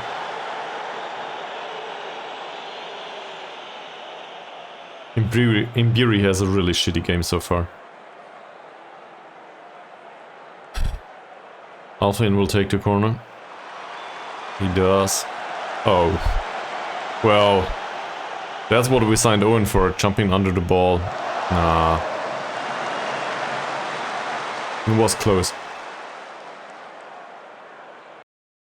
I think we will replace the Kipto though. Maybe bring on Isha too. Come to think of it. Imbiri is really bad and that will be an official warning for him, that's for sure. And we will bring on Abdullah as a defensive midfielder now. He knows how to play there. We have 35 minutes plus stoppage time to go. Welcome to the club, sir.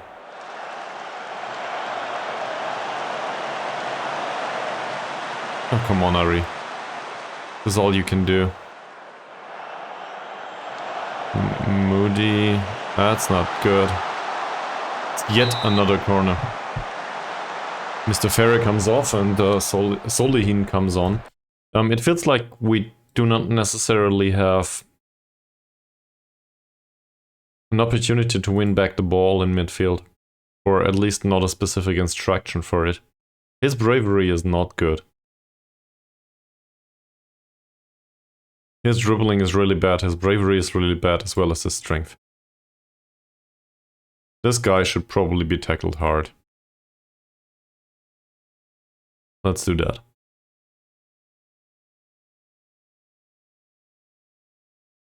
His off-the-ball movement is too good, so the rest of it I'd rather not give specifics. He's right-footed only, so we show him to the left, that makes sense. He's left-footed only, runs with the ball down the left, so he should probably be shown to the right. Should have done it from the get-go. That will give him the opportunity to knock off a decent pass though.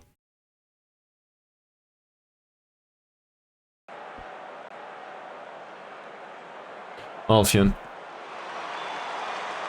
Much better by Owen this time. Not jumping under the ball.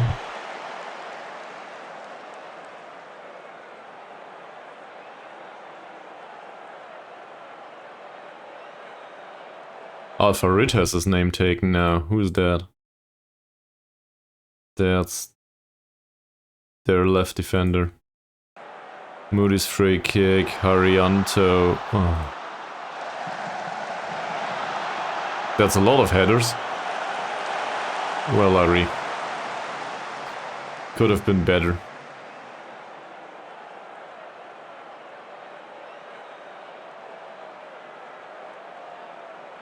Malik. César. Not bad. Oh, Arianto. I know you're not a good header, but that was really easy. It was a pacey ball, to be fair. 25 minutes to go. I'll berate the team again, because that's the way you go about things here.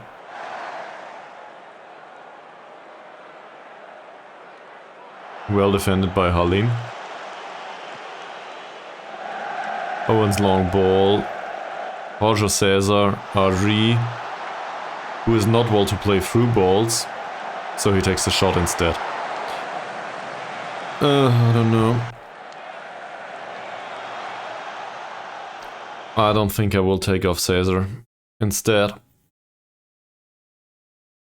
we'll bring on Ferdiansyah.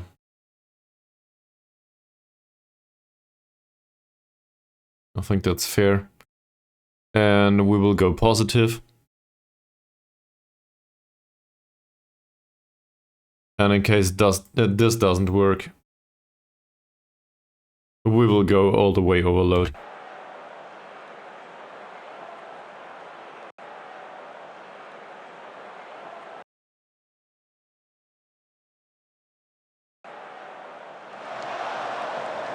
Because we do not create chances anyway.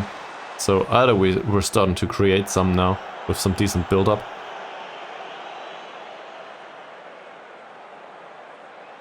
Orianto. That's offside, isn't it? Should have been, it's a corner though.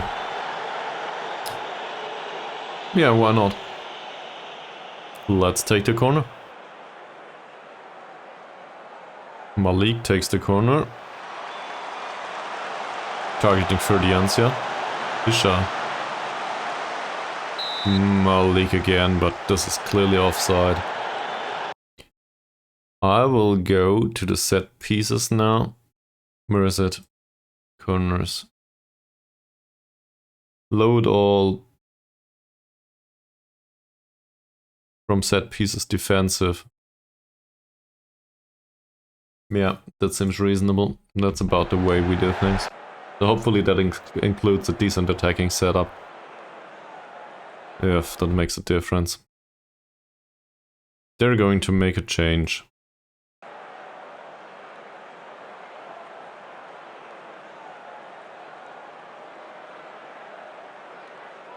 This team, everybody seems to be in a bad mood, and for some reason they are still up by 1 goal.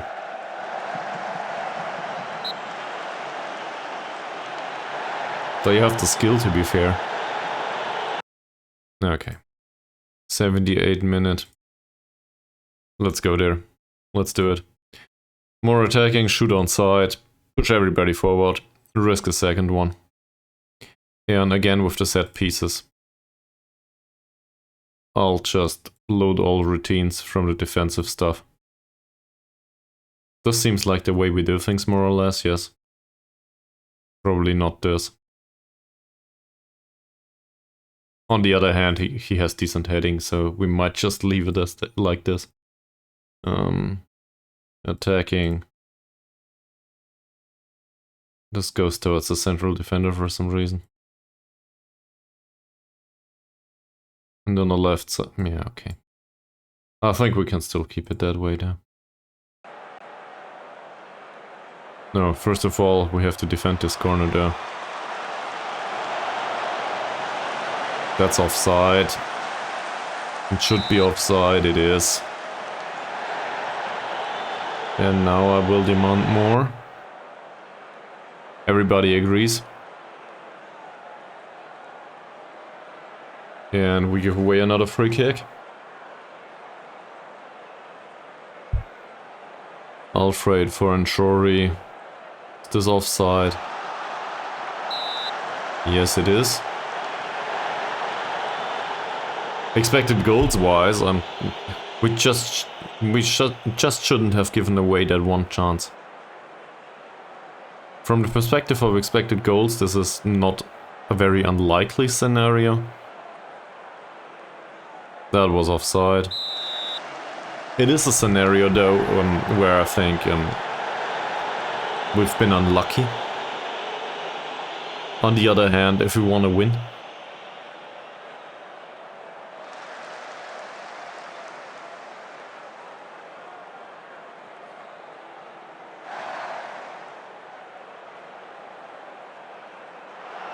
Malik, Halim, long ball by Halim, for nobody. Arianto, your defending has been spotty from the start. Malik, Roger César, there was a slight chance here.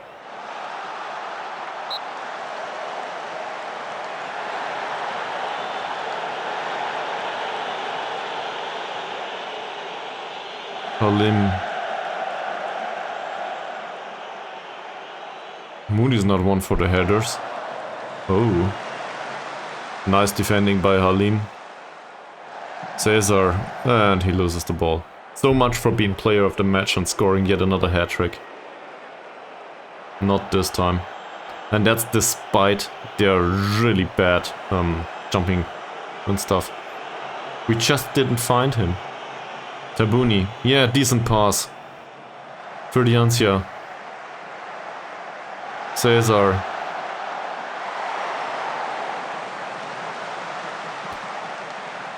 It counts as a shot, I guess.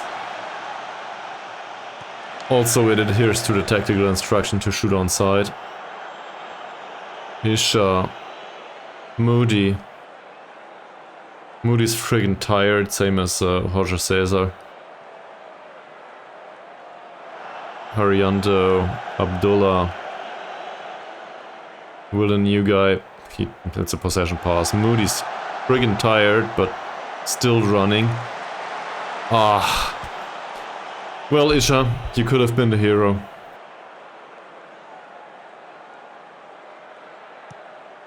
The off-the-ball movement wasn't good enough there. Halim. Arianto. Okay. Owen, Halim. And yet on the lob towards César. Isha picks up the ball and it's yet another offside situation. According to the rating, Roger César is not to blame. Ramdani, don't give him another shot. Oh god, we gave him a corner. That's the game more or less. Harianto, that will be picked up by Isha, who finds Roger César. Please spot a decent pass. He does. Isha, not the fastest guy on the pitch. Cross. Ah, so close. Halim. Malik, 20 seconds to go. Ferdiansyah is not offside. It's not even a corner.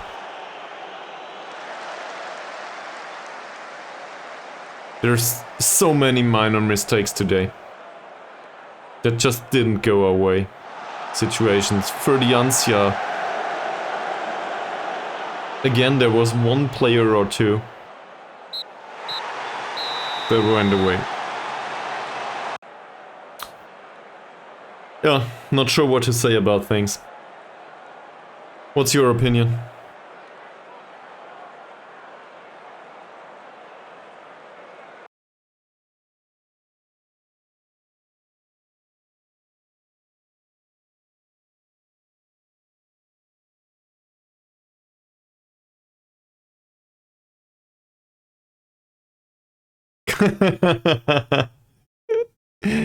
Yeah, I see that.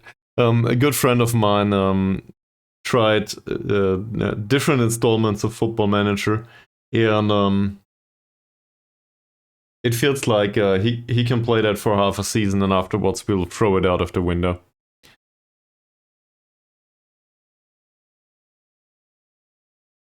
It happens, man.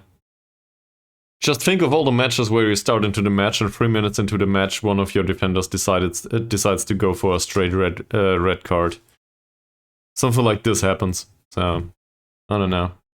I think this is this adheres to what football is in real life too. Sometimes this bullshit just happens. Okay. Well, I think we were not good enough. I will go with this. And this will give him some unofficial warnings.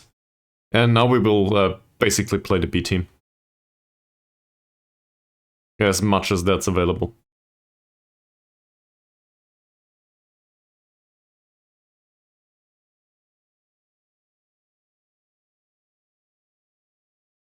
What happened out there today? We were not good enough. That's it.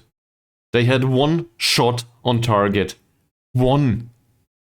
And that's the one that was in. Fuck me. Seriously.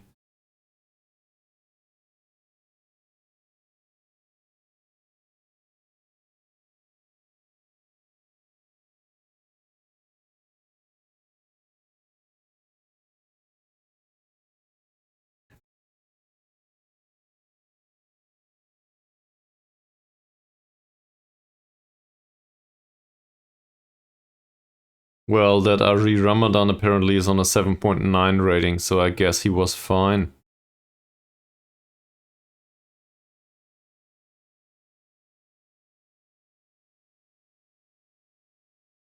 Still 24 points. I hate it.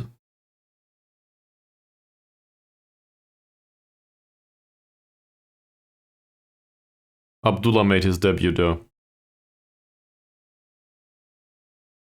With a decent... Oh. Well, look at that. This is a 1.5 star player, by the way. Apparently, well, at least according to his attributes. Fairly professional, Malaysian, level-headed. And his first match, he came on in minute 57. He completed 24 out of 24 passes, completed both tackles. So, yeah.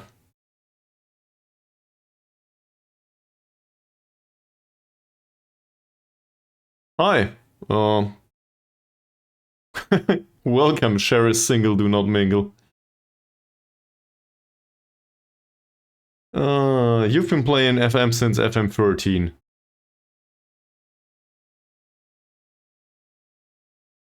Well, what's average to you? What kind of league do you play? And what's fixing to you?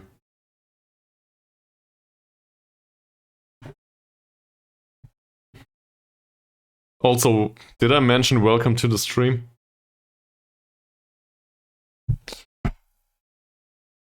In any case, I think this is good. For first performance, this is great, actually. I'm totally fine with this. So it's not his fault.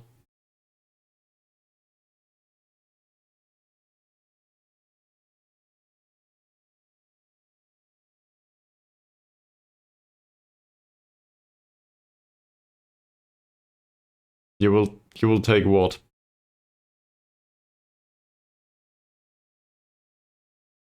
Oh yeah, true.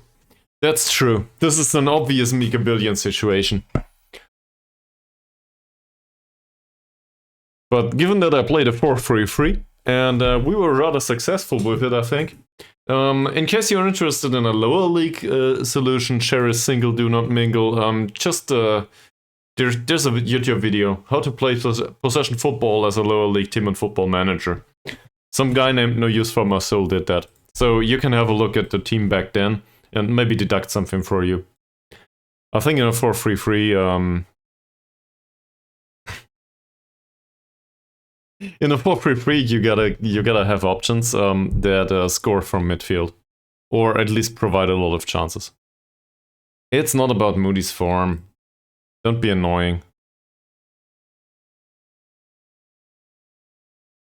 Also, as Sharon Nollet taught me, I think it's right in the name. He's called Moody for a reason.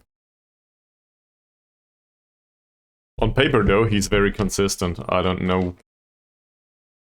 He never showed that. Or did he? Maybe it's just the press. Yeah, well, that form is not... There's some moodiness in here.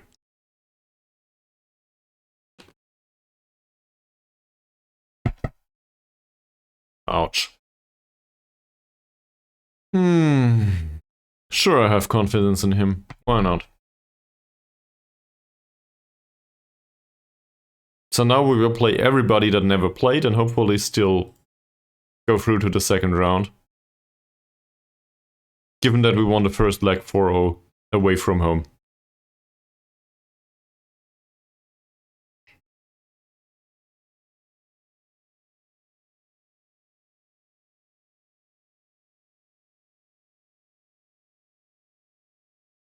I will hate myself so much if this goes wrong. What's the next? But the fixture congestion here says play the B team. Play everyone that you will not need for the league matches. So we'll do that.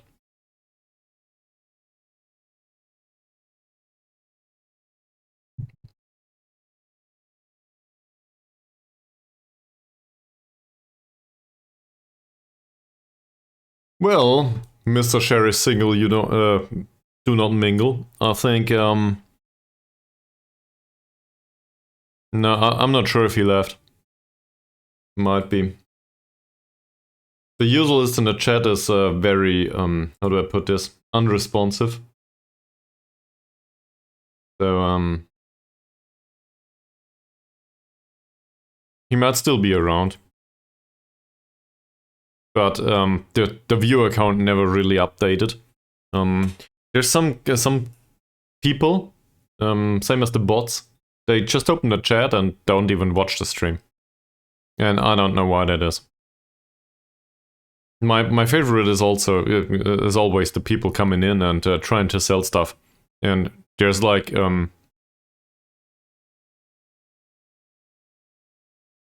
it's alright. Do whatever you feel like. But there's people that come in, drop a message, and then I don't know, move on.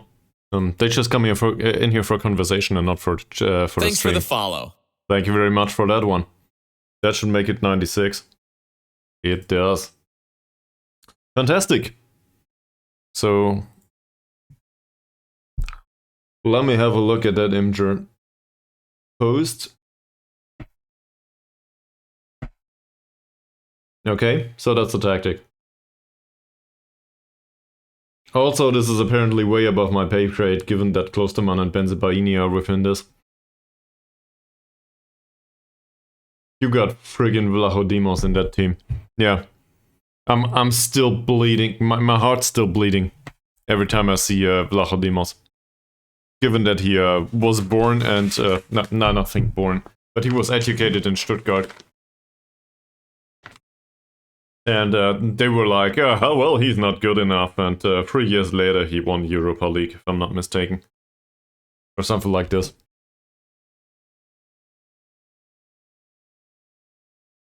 That really got me pissed.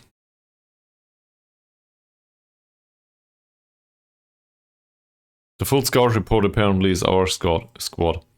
What's going on here? So, they are weak. That's their deal. We should win this match.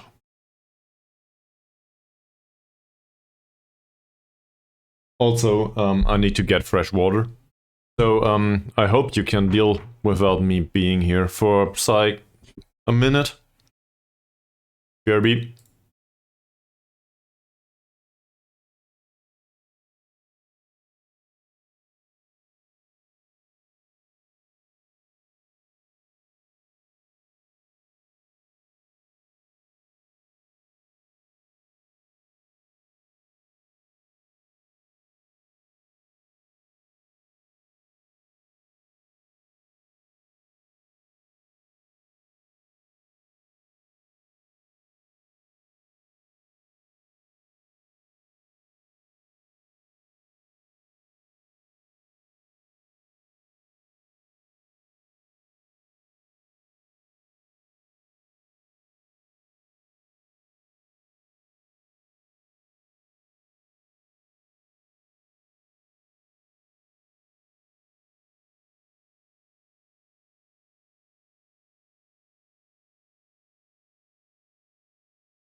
Not only did I find water, I also found sausages.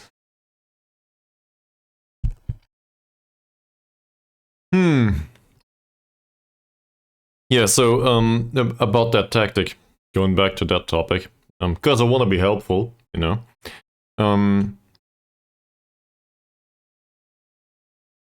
It's really hard to determine if we don't know about the average stats in your league. And we might as well need to know about your players. Also, what's the sampling period? Are we talking 3 games or are we talking like 3 seasons with these players? Because there might be a lot of stuff happening in influence and all of that.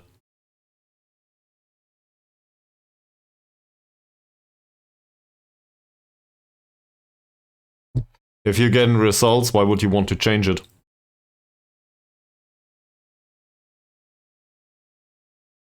For idealistic purposes? Doesn't matter much, as long as you're getting results, you're doing something right, correctly? Correct? Not correct? I don't know. You can also die in beauty, but why would you do that? It's about results in the end. So if it's ugly and it works, it's fine.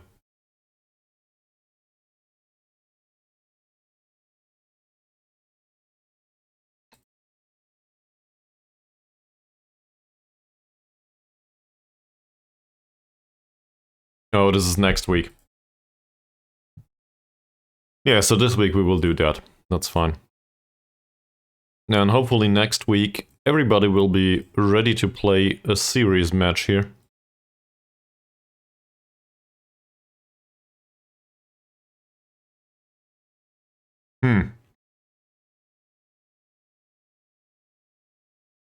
On the other hand, we do stand a chance of giving them some development now and not focus so much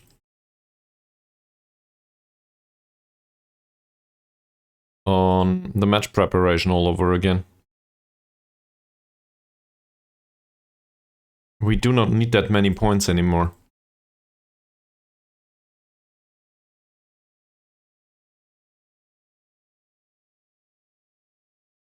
And this will improve cohesion by a lot.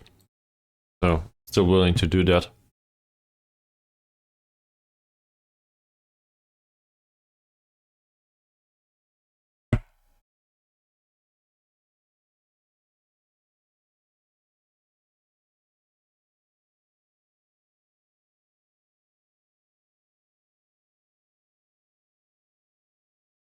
Your Metzala needs to get... yeah, okay.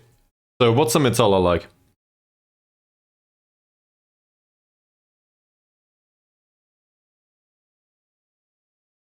But if you want to do this in a fluid way, the way you're telling us about this right now, this sounds very structured. And fluid is quite the opposite of structured. So it really depends. If you want them to pull this off that way, maybe it's too fluid for them.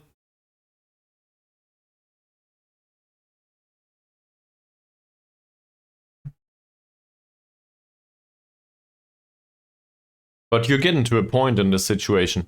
Let me have a look at the tactic again.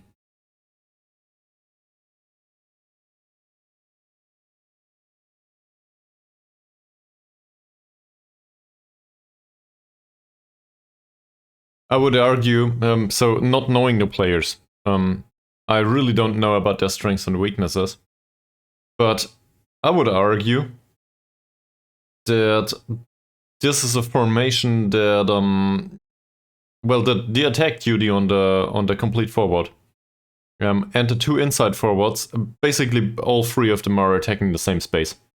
So this formation might lack some width on the pitch. That's the first suggestion I would come up with.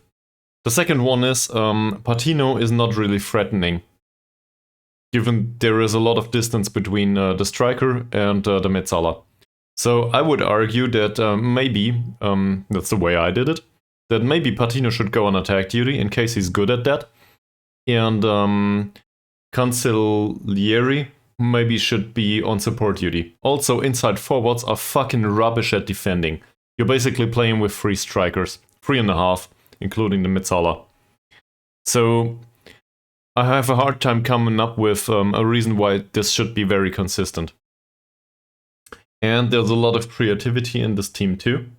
Well, not necessarily, but Villagra as an anchorman doesn't serve much purpose in midfield other than passing the ball around. And the creative option is in central defense. I did it the other way around in my save, which was a lower league team, but we had a Regista on the pitch, and he was fucking rubbish, with the exception of being able to really play pinpoint passes. He played in defensive midfield, and we basically had the defenders in front of him. That was very much possession-based.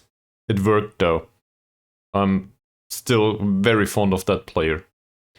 So it comes down to the player material, and we really cannot judge that from the screenshot.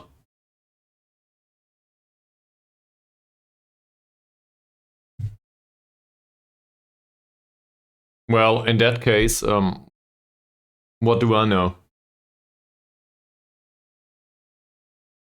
To be fair, I rarely play on that level, so I wouldn't know what works in the match engine either. I barely noticed that. I usually concentrate on what should work in real life, so I rarely pick up on these things. Apparently Nogro is unhappy. Why is he unhappy? He should do more technical defending training.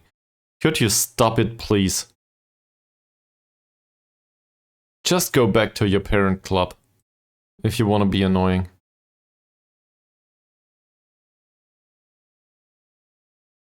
If that is the case for you, that's fine. I'm usually the one arguing that if you concede 10 goals throughout a season, that's 10 goals too much. Because, well, statistically speaking, a goal conceded is much more important than a goal scored. So from that perspective, I just want to defend well. And inverted wingers are totally fine scoring too. So I don't need inside forwards usually. Now, obviously, if you've got, I don't know, I cannot judge for these players because I don't know them. But if they are really great inside forwards and being able to dominate the game all the time with these players, then this might be the right way to do things. But you came here for advice. And, well, with the sparse information we have, it's really hard to determine. Also, just going back to the sample, if you didn't play these for 3 seasons like this, through all the ups and downs of a few seasons, it's really hard to judge. If you're This is entirely possible. People do this. Not saying you will do this, but or you do this right now. But people start to complain about after 3 matches, being absolutely unwilling to change the tactic, and depending on the opposition and so on and so forth, and playing one tactic throughout the entire season and expecting it to work or something. Have a look at the statistics. Nobody can do that for you. I wouldn't know right now. How should I? I can tell you that this player is perfectly able to dominate from an aerial perspective in the Indonesian league because everybody's a dwarf. That works fine. It's also a really easy concept and not hard to comprehend, and it works most of the time, but not always. In the last match, he was definitely a match for both of the central defenders. Still, he didn't score. We lost that match, 1-0. I wouldn't say the tactic doesn't work due to that. It's just sometimes it's random bad luck, and that's fine. That's what football is about in the end. Because this game gets decided by not that many goals usually, in comparison to something like, I don't know, basketball or something. Baseball. Baseball gets decided by a lot of points as far as I'm aware. So there's much less randomness to it. Football though, a lot of randomness. And making decision based on randomness is not a good idea. So in football, picking up on patterns, from my perspective, is more akin to investing in a way, if you want to put it that way. That's usually my go-to comparison in these situations. Because people get fooled by randomness all the time, which is a great book/paper, if I'm not mistaken. Fooled by Randomness is a book, if I'm not mistaken. I think I read that at some point. Yeah.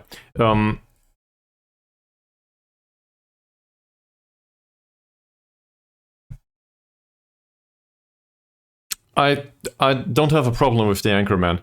I just feel like there's no creative outlet in this squad other than the ball-playing defender. And the ball-playing defender might have a hard time playing pinpoint passes once you push up high on the pitch, because his pinpoint passes basically need to be they need to split the entire opposition defense if you push high up on the pitch. So he needs to have really good vision, decision making, and basically passing 20 or something, because the entire opposition will be between him and the goal. A defensive midfielder or even a central midfielder might have it easier to spot that pass. He will have a hard time getting to the ball maybe, but at least he will have an easier time playing that pass. The ball-playing defender will have a hard time. So I don't know. If you can totally dominate the possession with that guy, and he plays a lot of... how are they called here? Let me have a look. They have a name. You know, the penetrating passes that penetrate the opposition. Progressive passes. That's it. If he plays a lot of progressive passes, then you're fine. If he doesn't, well, then he's probably not your primary creative outlet. Yeah, that's part of your formation though. So either drop back a little bit to give him some more space.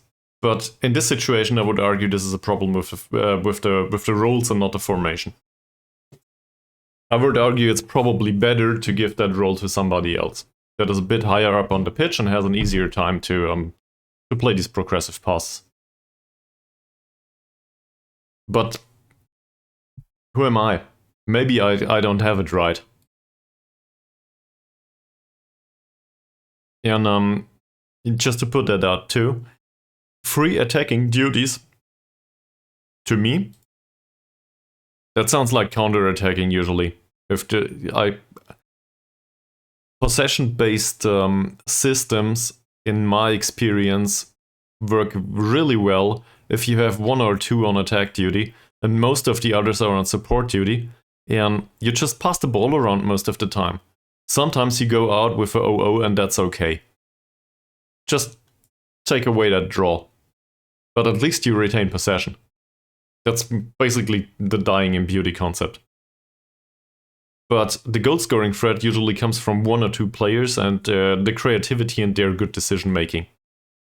And tiring out the opposition. If you have 3 players on attack duty, it feels like this is more of an attacking formation.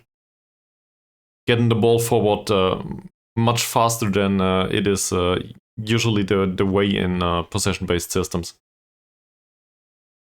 But again, it's really hard to judge from just one screenshot. So hopefully that helps you a little bit. Let me read that.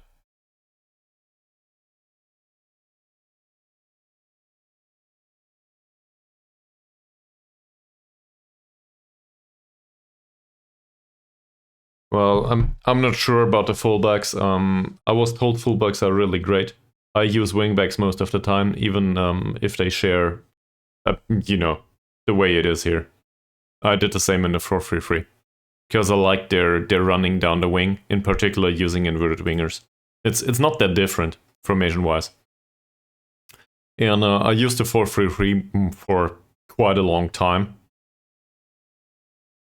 including a Metzala. And that Metzala was on attack duty though, and he had a good finish and decent long shots for his level. A 31-year-old, if I could recall correctly. Nathan Lowe? Was it Nathan Lowe? I think it was Nathan Lowe.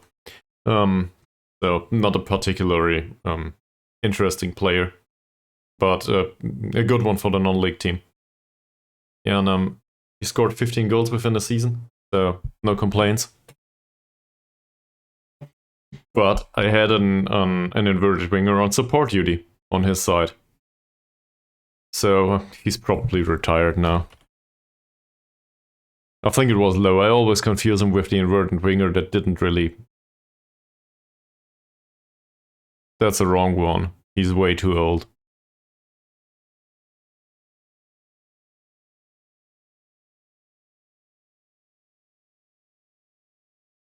There's one. Yeah, he's retired. It was within 1 season, by the way.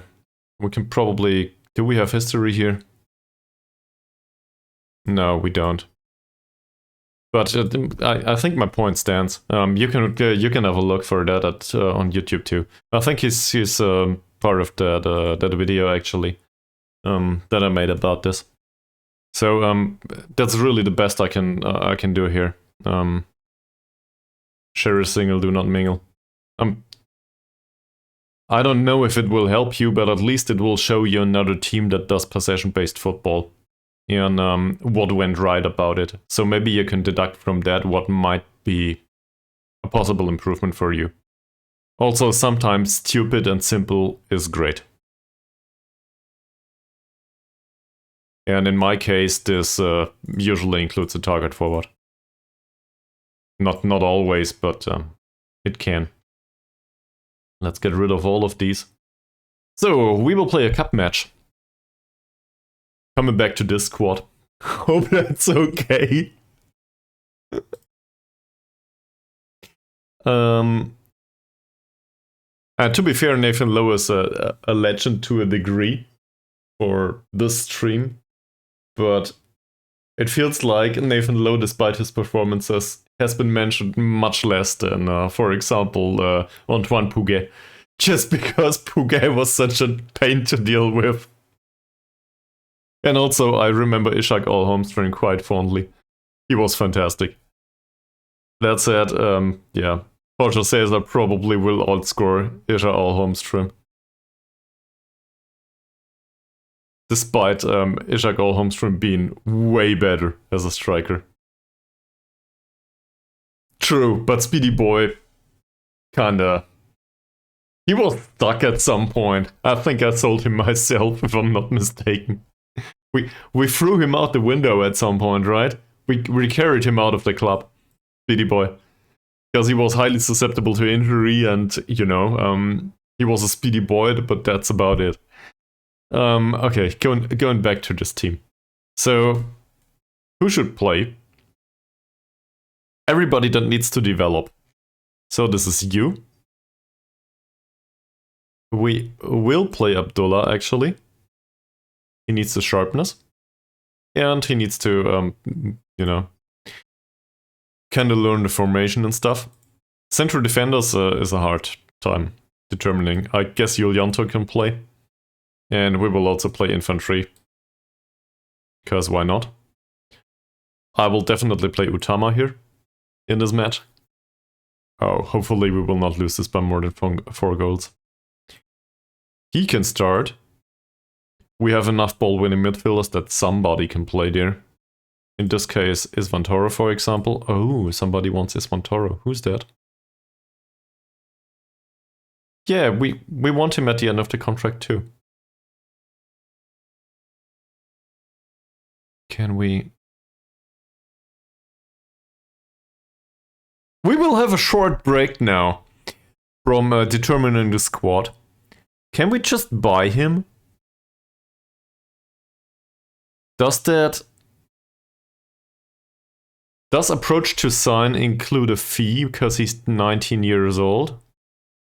Isn't it like... Oh yeah, we cannot do that. No, yeah, okay. If you say so, I will trust you. Yeah, at the end of the contract, true. Sure, breakthrough prospect is totally fine. Estimated cost of 0 to 105k. Okay. His estimated wage, though, is a no-brainer. Apparently, it was a no-brainer. Alright, we want him for 2 years. That needs to go down a little bit. 200 per week is fine, though. I would be okay with this. Signing on fee, let's make it 250. Appearance fee a bit down. I want to have a look at his susceptibility to injury again. No, this is a great. We will still do this. You can have a clean sheet bonus. I don't want to pay you if you're on the bench. So, something like this, and also a clause to extend the contract after 15 league games. How about that, Mr. Isvantoro? He wants a short-term contract. I don't want to give him a short-term contract. I will pay you 75, and you can also have that stuff in case you're sitting on the bench. And also 300 euros as a signing on fee. I'm okay with this. Come on, man. Don't be an ass.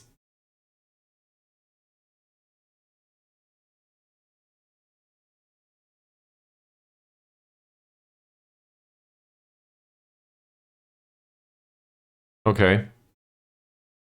He wants the contract length first and foremost.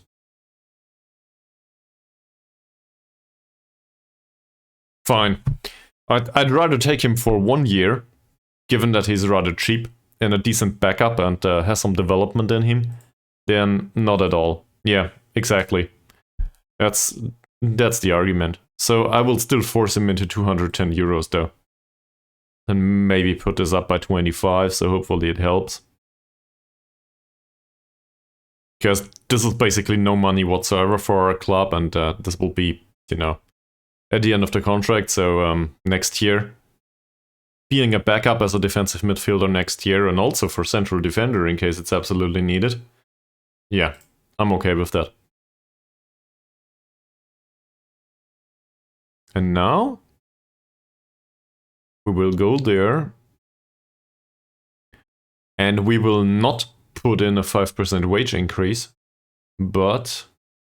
Oh, there is no wage drop to be had, that's true.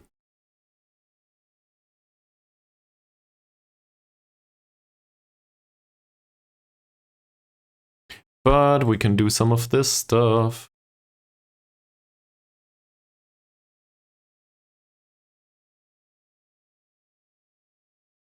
And yes, I still do care about every single euro. This is me. Of course I do. Where is he? In the end, this all aggregates to reasonable club finances. That, or you are a genius and win the Champions League all the time.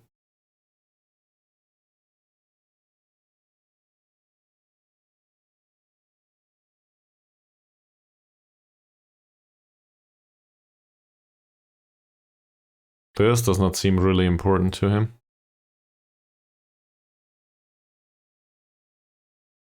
Okay, somewhere in between. Let's not talk about 40 euros though. And the wage we will not be able to decrease, so let's try to include an extension clause now. See? Things can be really easy sometimes. We'll just use that. So maybe he'll make 15 matches next season. I like this. Yeah, sometimes they are okay with that. Because it means they played. And assuming they played 15 matches, they feel like, okay, some loyalty to the club is fine in that situation. So I like to include those clauses. It also means you can get rid of players if they are hurt. Like this one. Which reminds me. Let's do another contract negotiation with Utama. So, just to get you on the floor, I guess. This is the situation. We pay him a shit ton of money per game. And also, he will have 2,000 euros if we avoid relegation. And also, his contract will extend by 1 year if he plays 15 matches. He's sitting at 12. I think he'll make it to 15. That's that, or we, I don't know, sit him into the stands for the remainder of the season. Given that we pay him 475 euros per week, I think we can probably renegotiate that contract and hopefully get a better result. And last time out, I tried Impact Sub, so let's try Fringe Player instead now. He's fine with that too. Fantastic. He's getting old, he's prone to injury, this is good. So he doesn't expect much. He wants to be scout alongside being player. I'm perfectly fine with that. His scouting is absolute rubbish, but at least he brings along some knowledge in some countries. So maybe that will help. A 1-year contract extension, well, that's basically what he's got already. And for non-playing job offer, he wants a release clause. That's new. I can probably not get rid of this. But on the other hand, this is about saving money, and he's not a great scout anyway. So whatever. It's not like we will feel losing him. In case he wants to go and be a scout. So what will we do? Put this down to 300, I think. This is way lower. Put this down to 600 or 550. Hopefully I'm not overdoing it. Reduce the appearance fee to say 150. Reduce this to 75. You can have a clean sheet bonus, I don't care. He will not play anyway, most of the time. And now let's see if we can get this in. So that's way too low. He wants the wage. Let's put it to 325. Let's put this to 650. Go with 200, because he, as I said, he will rarely play. Also, this is still saving money in comparison to where he is right now. The unused substitutes fee is absolutely unreasonable. Let's go with 100. Any other clauses that you can think of? Something like a top division relegation wage drop. We will not get relegated this season, so it doesn't matter much. So we might as well include it. He doesn't like it though. So let's put that to 350. He's still complaining about the money. Loyalty bonus, 700, sure. But the appearance fee I don't like at all. He might sit on the bench most of the time though. So this is much more important. So let's go with this. And hope he accepts. He doesn't. Alright. What's his current? His current unused substitute fee is 120.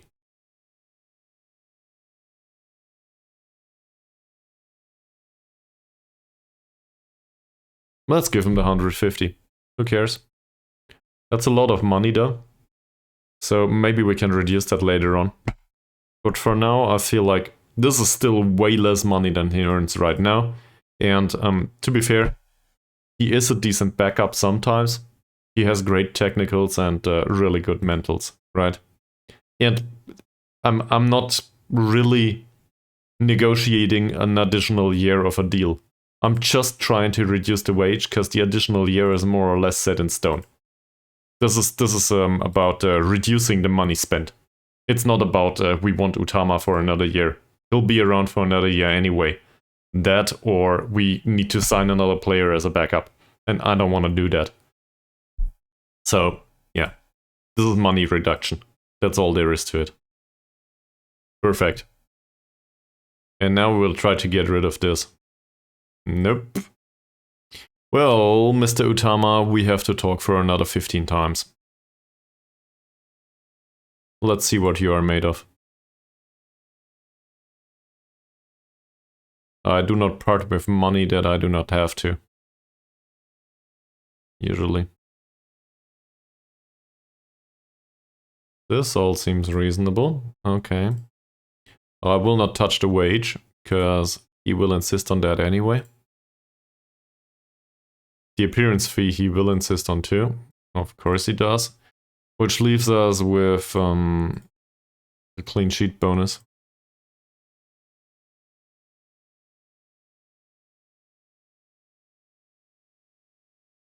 Which he will care about at some point.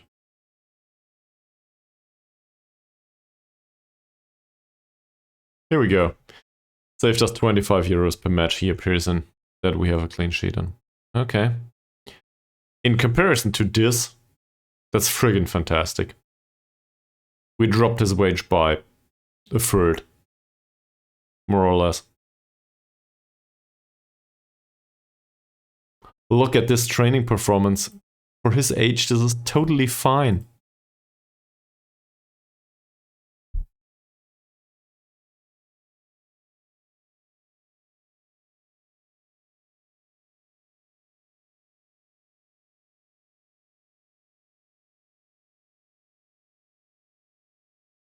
I'll change him to playmaker. Well, no. We'll give him an appearance from time to time in case it's needed, but I will not change him to playmaker yet. Okay, who else is around here that needs match practice? Zico does. Which reminds me, how long's his contract? We got a similar situation here with Zico. Do we want him for another year? I don't know. But he made 12 appearances. So, we do the same. He's 28. He has good traits. He plays over here. He's on a 7.25 rating overall, so I guess that says I'm okay.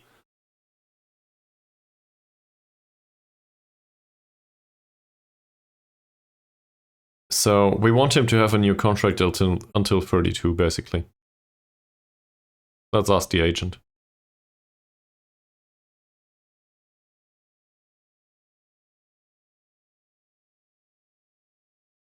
Between 475 and 625.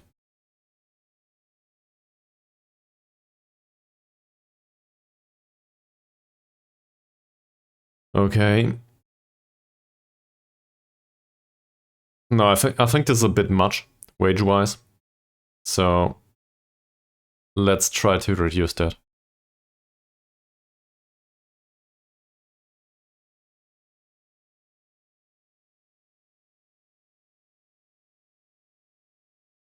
Okay. We'll still try. So let's get into this. He's paid 500 euros per week right now, and we pay him a lot in fees if he performs, that is. So that's probably how he accepted that contract anyway. Let's try French player. He's okay with that. He's unsure about negotiating terms though. That's totally fine, wage-wise. This is good. And this 1 year extension after 5 league games in the final season, this needs to go. I'm usually okay with this, but in that case, all we do it for is to reduce the wages. Well, in his case, the appearance fees. We might pay the agent the difference, but whatever. So let's start with 400.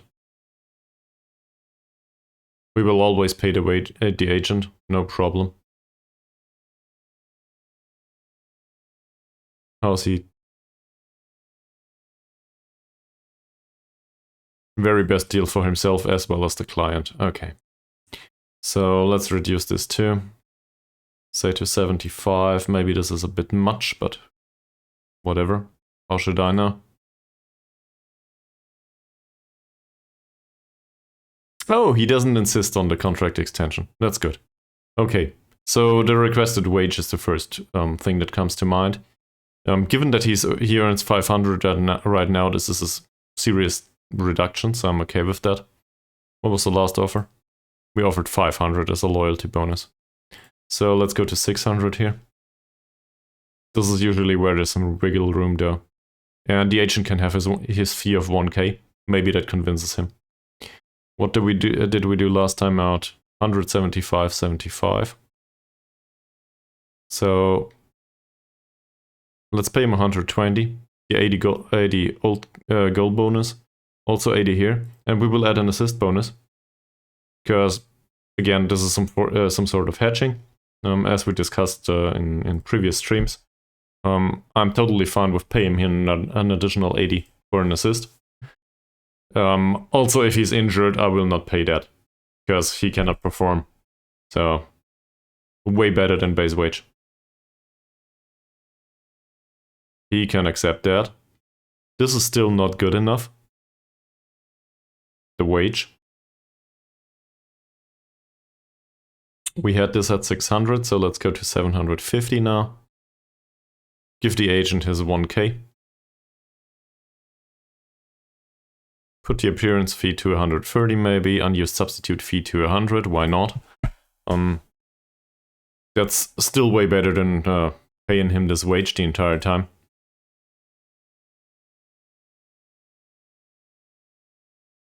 Okay. And he still insists on the wage. So what do? We pay him the appearance fees, I think.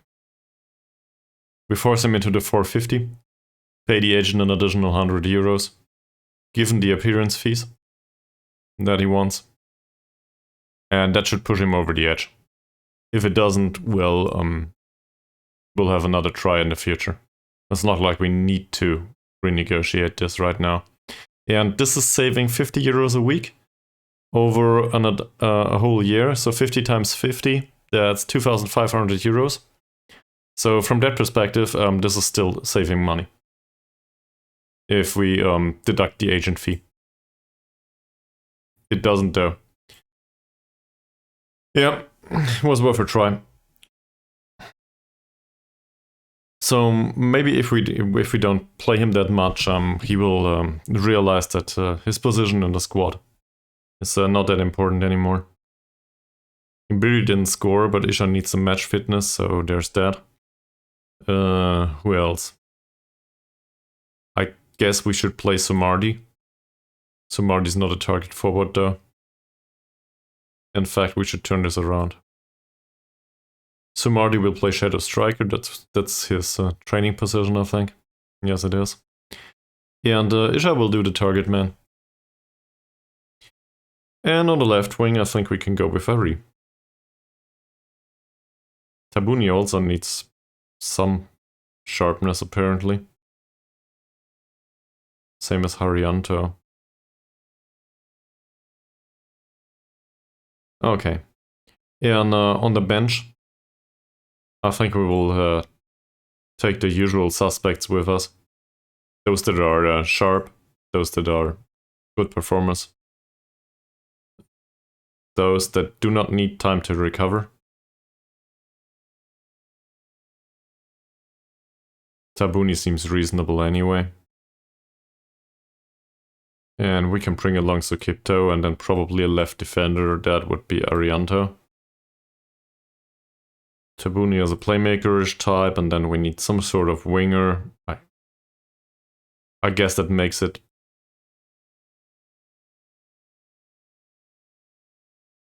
Let's not overplay Imbiri, will we? But I think in particular, Roger César could use a rest. He played 16 matches this season, so basically every match, more or less.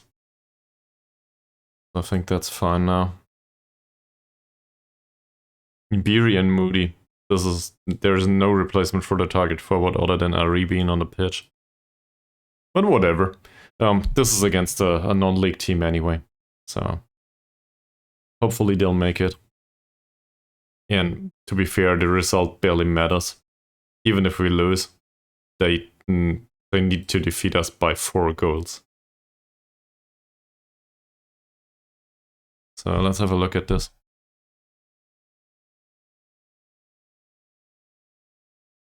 This guy has a weak right foot, so let's show him to the weak right foot.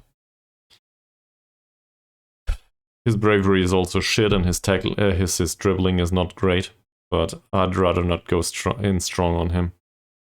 This guy's dribbling and bravery are even worse.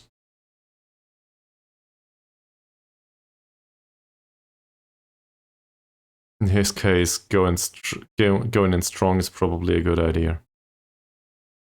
Triggering the press, it says, why is that?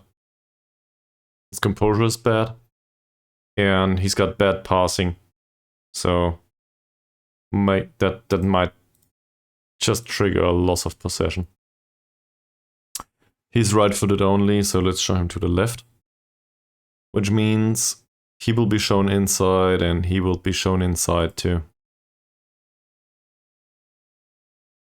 That's an area that's slightly full of our own defenders, so I guess that should be fine. His dribbling is really bad. Passing's decent though, off the ball movement is inexistent. That's a case of a tight mark to me. And same with him. As long as we mark both of them tightly, the best passers on a pitch are not available. We will probably not have that happening all the time, but I still feel like that's reasonable. They're just bad. Don't care about the passing. Neither here. We could go in hard on the central defenders, but I don't feel this is worth it. Closing them down, neither. I think our players can determine that by themselves. Maybe there's someone that has really bad composure. Like a 1. No, doesn't seem like it. So, seen from that perspective, Randy May's strength is low. His dribbling is 1 to 3, so probably a 2. His first touch is rubbish. His technique is rubbish. His passing is rubbish. His bravery is not great. We will trigger the press on Randy May and tackle him hard. That might result in the odd yellow card on the forwards, but who cares? Any other suggestions?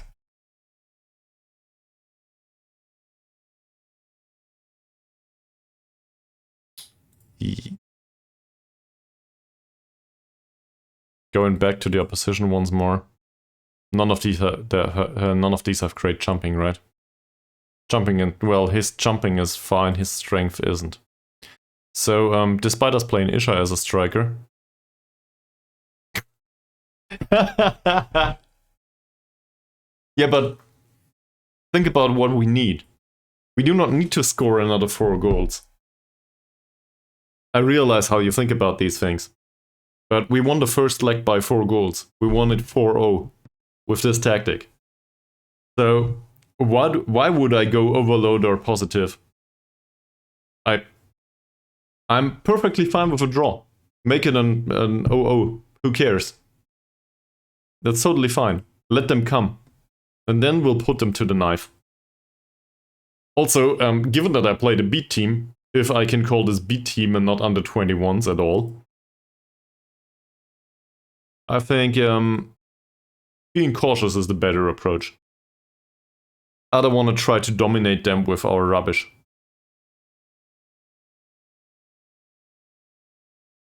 True. We had that debate, and I'm kind of glad about that. Different opinions on that are... I think it's good for conversation and to be open-minded, I think. So sometimes I agree with this approach. Just not this time. I don't want to roll the dice on this. I want to restrict rolling the dice. If they don't get chances, that's fine with me. I want to do something though. In transition, this is bullshit. Let's still distribute towards target man. Because Isha still has 14 points of jumping and 7 points of strength. So on average, he should out-jump both of the central defenders. Despite not being a target forward. So Marty wants the 11. Well, that's taken by Nugro. Go.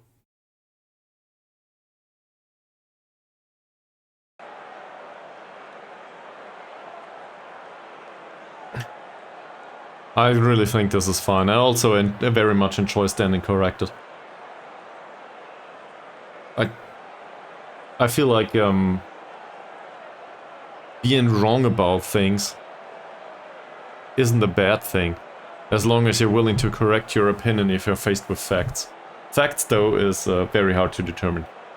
For some people, things are facts because they read it in the Sun or something. Whatever your local trash newspaper is in Sweden.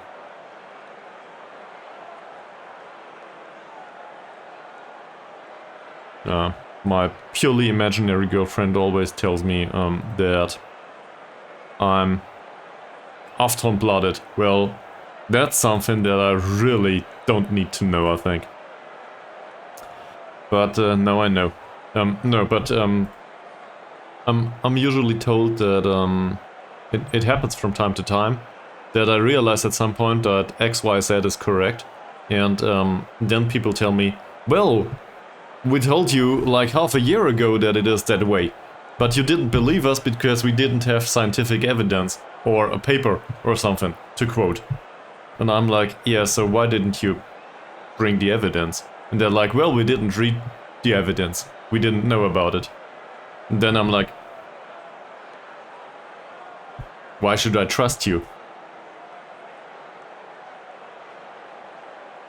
That got me into a few not that kind conversations, but that's just the way I work most of the time. If there's evidence, I'm glad to stand corrected.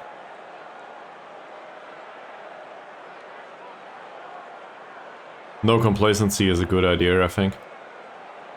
And then, this is a home game, I don't want to ease the pressure too much, but on the other hand, most of these players are more or less new.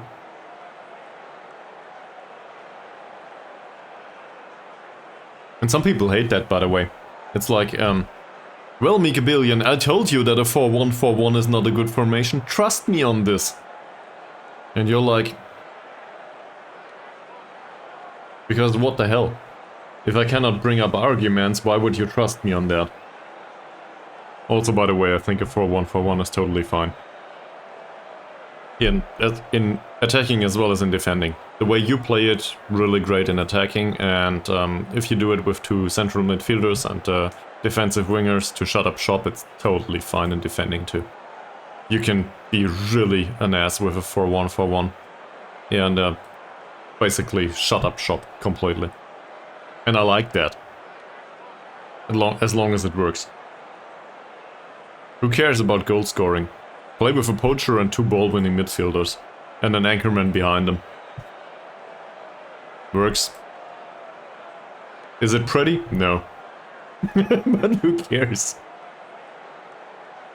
Is complacency a worry? Always.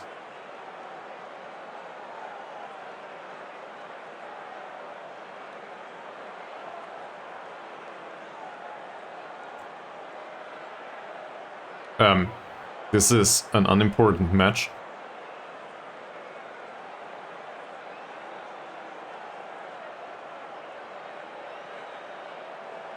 Yeah, they have to improve. No, they don't.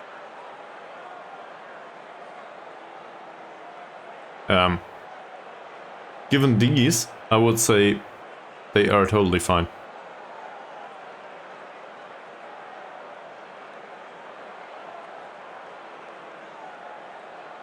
Ten changes to the starting 11. Don't tell me I don't rotate.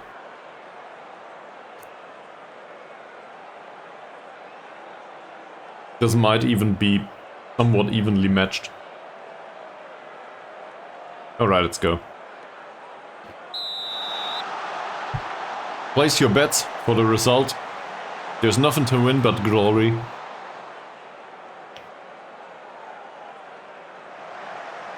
But you can be the ones to tell me, I told you so. Park the bus, boys. This is what I will call the formation if I recall it. There's the 4-0. Oh, Isha with a free kick. What the hell? Nice one, Isha. So, that makes it 5. Still want me to go attacking? And what a free kick it is. Let me have a look at his attributes. That makes me forget about the headache I had all day. Where is he? His free kick taking is 6. It's not even great. So much for randomness. I'm not fooled by it though. You said go positive, did you? No, I think you said you would do that. That's something completely different. I don't want to misinterpret you. Yeah, true. True. So in the end you didn't make any recommendation. I just took it that way. See? I got that wrong. To be fair, there is an implication. Also, we just gave him a really decent chance. Abdullah's throw in, Isha, nice ball. Well, Utama's not one to score after a header. There's a scene in, is this a scene of It's Always Sunny in Philadelphia or something? I never watched that. It's a meme though. Yeah. I was referring to the meme. I know nothing of this show but this scene.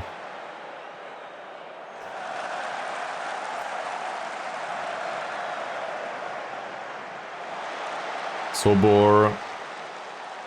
Okay, we're fine so far. That might be offside or not. Clip the crossbar after being offside. I also think, given that we are 7 minutes into the match, we can probably waste time wherever possible. Because they need to score 5 goals and we need to retain possession.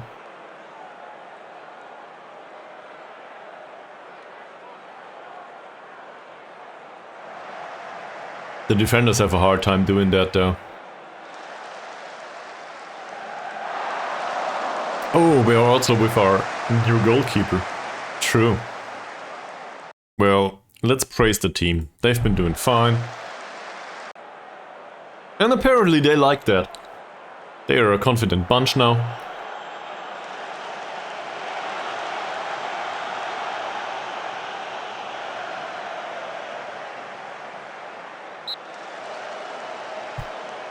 Oh no! Aria's taken a knock. Why? Is Vantoro's defending is okay? That's not okay though. Sobor picks up the ball and that's easy for Bahab.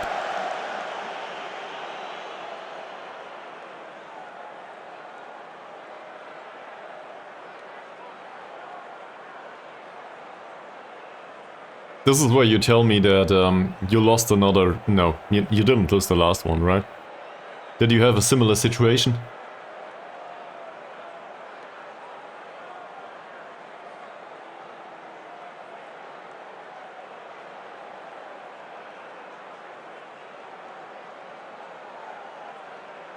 There's 5,500 people watching our B team play a third league team.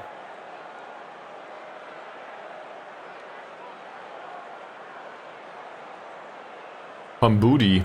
Apparently the central defender is on an adventure here. And Utama misses the tackle.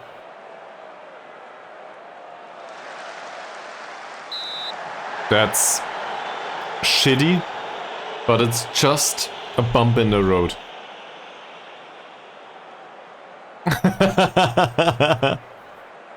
Well, good luck with that. Don't do it. Dying is part of the fun.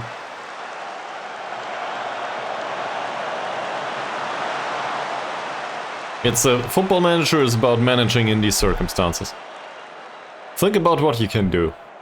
I'm sure you can come up with something, even if it's just, well, this season is fucked. Let's go through it anyway.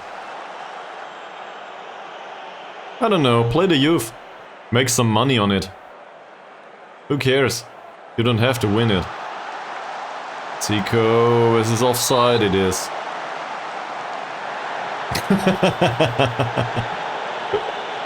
The rage. Gillianto. Ah, come on.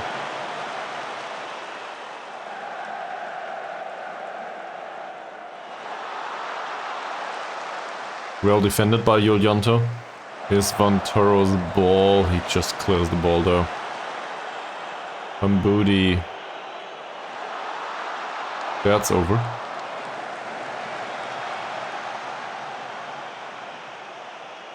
Injuries are part of the game. What can you do? Did you just go unlucky with the injuries, or are some of them at least susceptible to injury? So then you can blame yourself, obviously. Ari! Oh! Second goal of the match. We're fine. Thank you very much, Mr. Ari. His first name is absolutely incomprehensible, if I'm not mistaken. What's his first name? Oh no, it's Mohammad. That's okay. There's another one that has a first name that I cannot pronounce. I see. Well, that happens.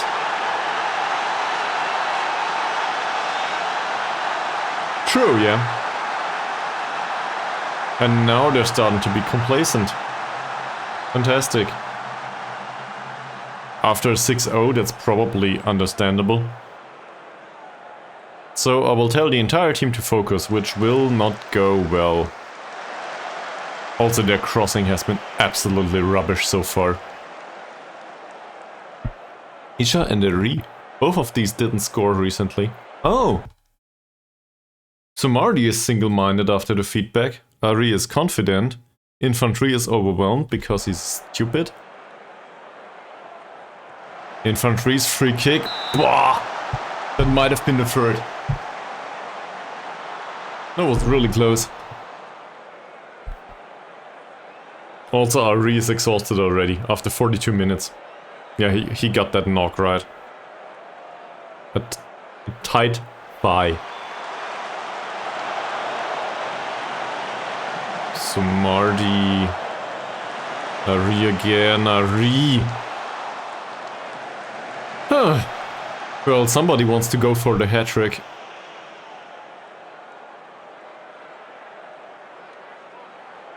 That's probably longer than he will have in this match though.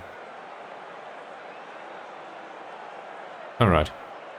I'm okay with this. So, we gotta warn them. About complacency. Infantry, you've been doing great. Now he's confident, that's fine. Same with these two.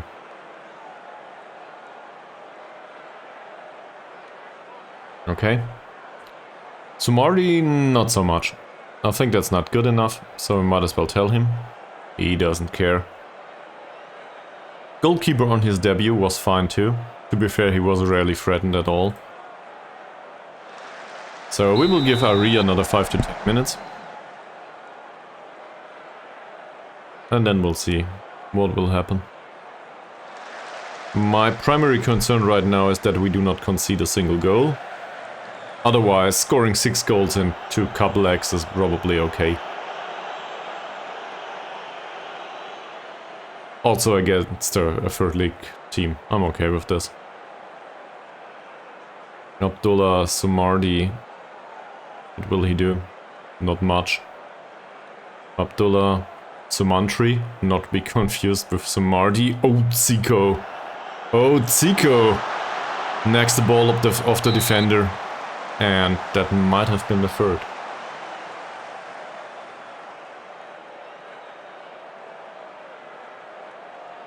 We get another corner. Second goal for Isha, maybe? Utama takes the corner. Not for Isha this time. Ah, that's dangerous. Apparently nothing came of it though. And Ari recovered somehow. Well, he says, commentator's luck. Now he's going back into the red zone. Here's Vantoro. Infantry. Utama. Decent passing. Sumantri. Infantry again. And infantry will take the long ball because that's what infantry does. Oh, Ari. Rudianto. We will take off Ari now. I think. But let's wait for the end of the scene. Oh, that was a good chance for them. Ari scored. He's hurt. Let's get him off the pitch. Who will come on for him? So Imbiri is right-footed. He barely knows how to play in there, but why not? I think he was on the light match load anyway. Match load is the word I was looking for. So let's bring on Imbiri actually. Shooting less often for him is okay. Crossing less often is probably also a good idea. He's really shitty at that. And taking fewer risks because we don't need those. His flair's decent. His passing isn't that great. Dribbling is on anyway. Yeah, we'll do it like this.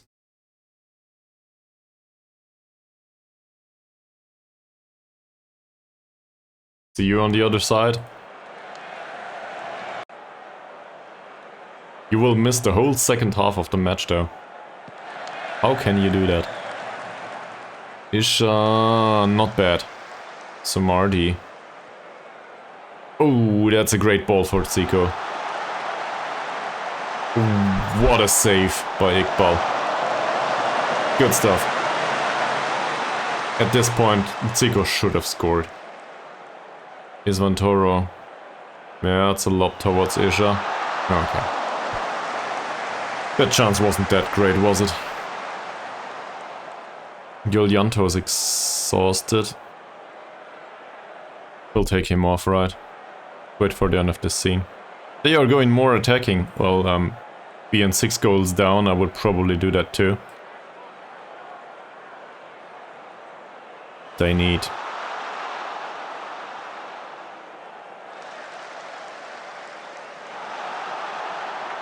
Oh no! That's a goalkeeper's error for sure. Well, that's why we play the B team though. He will learn from this experience. Rudianto's first decent cross, and Wahab just... He should have tipped that over the goal or something. That was bad. So much for his 7.0 performance. Who can come on as a central defender? I guess that's Sukipto's job now. Or Giulianto. Yeah, and that's about it.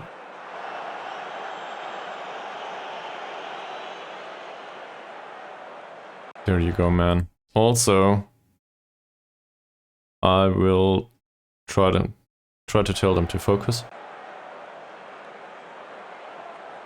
Now he's uninterested. Man, you're the goalkeeper. This is your... basically your chance to make it into the team at all. Imbiri.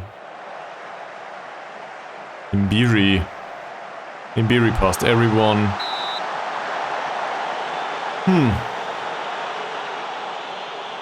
We did concede a goal. That's not okay. Utama will take the corner. Oh, Abdullah is not listed for corner taking, it seems. Second attempt. Infantry won the header. Okay.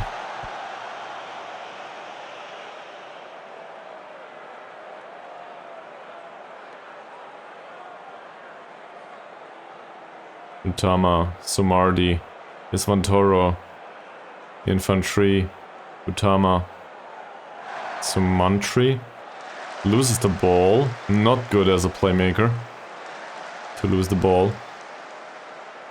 Oh, Utama is outrun by Rudianto. And there's a block in the middle, who was that? Sukipto.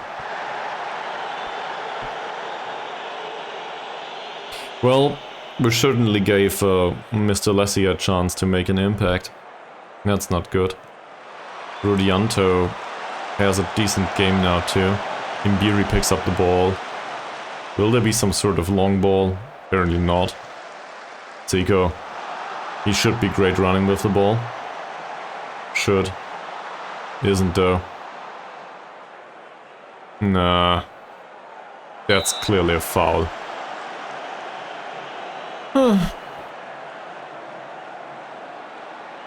Utama seems complacent, Isvantoro seems complacent.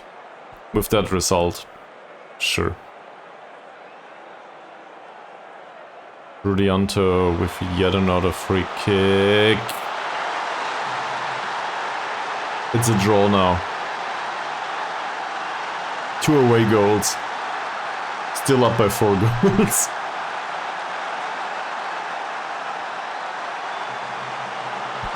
Who was that? Imbiri, okay. Well, I wouldn't say that it's Imbiri's fault. He's not exactly a good jumper, is he?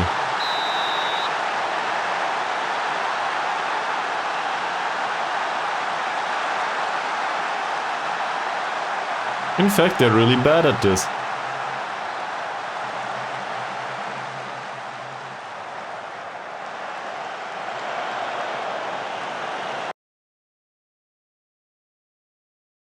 I will try to fire them up, for what it's worth.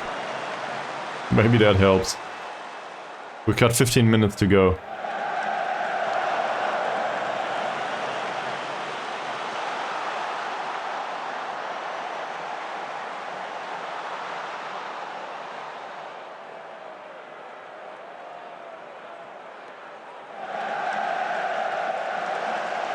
Abdullah loses the ball.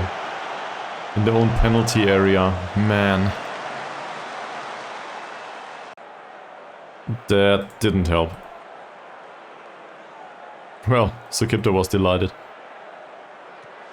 Rudianto. Wahab finally with a save. On the other hand, I would have preferred for him not to make that save at all. Because it's not needed. It was though. Morgan Moody is delighted. Because I don't know why. He's just in a good mood always. So we'll bring on Tabuni for Sumantri. Tabuni is the one that needs the match practice. Due to having this minor injury previously. So he'll get on the pitch. He should also help with possession. Utama's on a 6.0 rating, by the way. Oh, nice tackle by Zico. Lessy. Don't let him... Exactly. May. Lessy again. We can't win back the ball, it seems. Sukipto. Abdullah wins the header. That's not a shot. Okay. Okay. We're okay.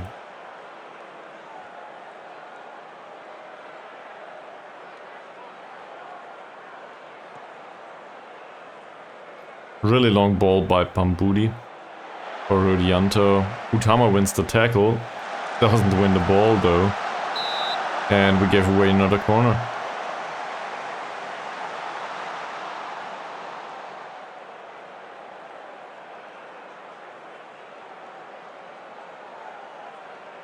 Rudianto. Sukipto wins the header. Amohoso. That's not bad. May. That's a central defender, isn't it? Rudianto. He's been dangerous. Ah. Offside. Okay. But Lessy scored both. It's the same combination. Rudianto for Lessy. So the wings are really our problem in this situation. Which, to be fair, it's kind of was expected. Infantry. Oh. That was close for Isha. Could have scored his second.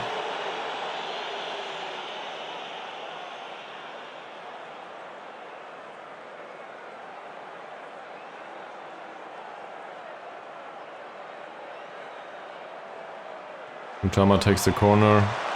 Isha doesn't jump, because apparently this is not worth jumping for anyway. Utama, was an interesting creative pass into the penalty area. Not much happened there, other than us losing the ball. Okay.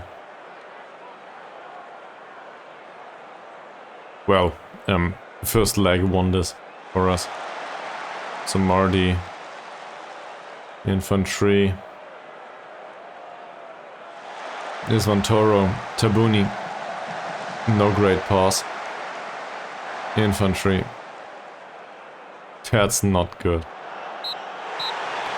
That's the match though, so we're okay with that. That's it for today. Fantastic.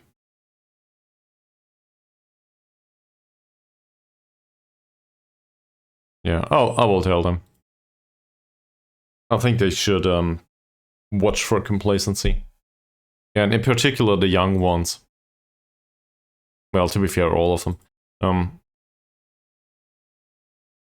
They should concentrate on getting better. Ari did fine. And apparently infantry too.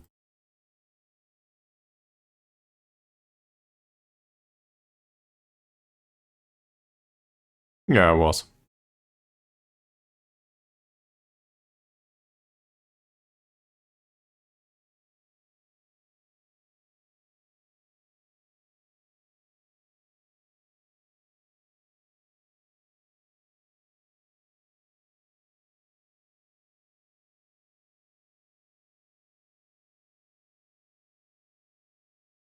In the end, we won. The goalkeeper made his debut. Conceded 2. Owen's debut wasn't much better, I think. So, whatever.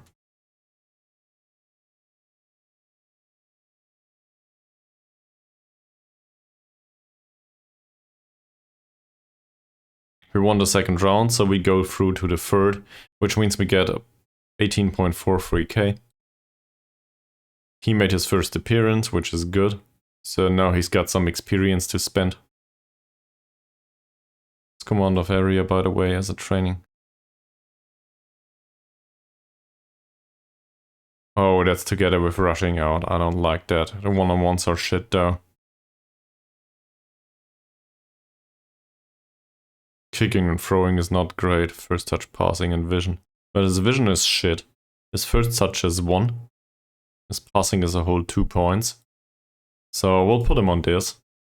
Until we don't. But it certainly won't help. It won't hurt. That's the word I was looking for. Okay.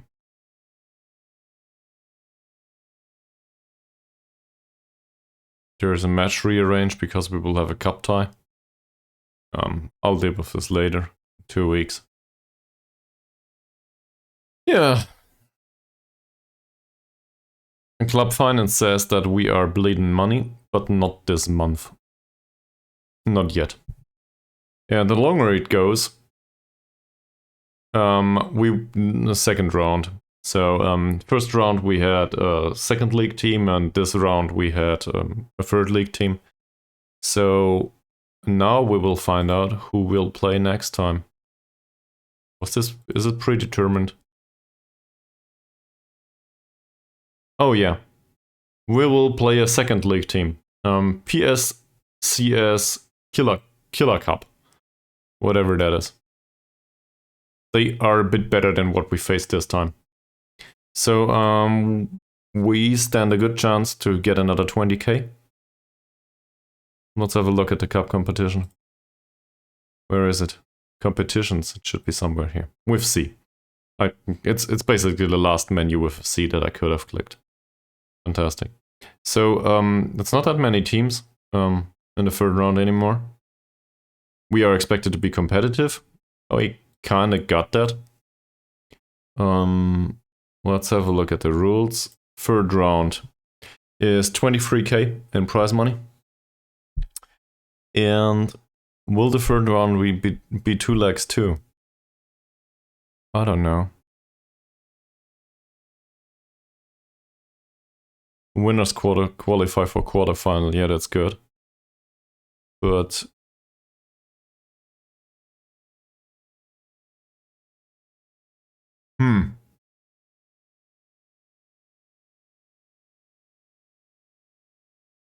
third round will be 2 legs too. Yes. So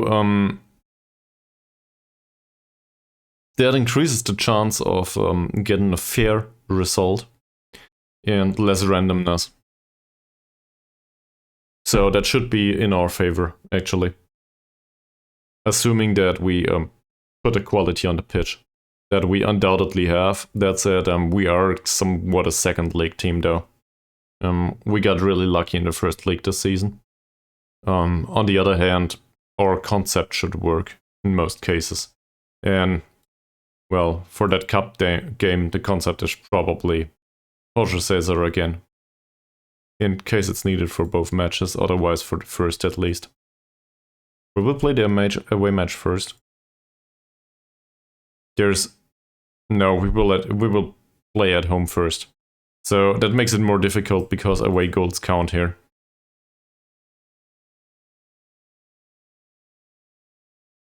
Feels weird. So we lost that match and we had a draw here. Still feels like a win overall, this stream. So I'm okay with this. And Samardi apparently is not registered. He might just improve though.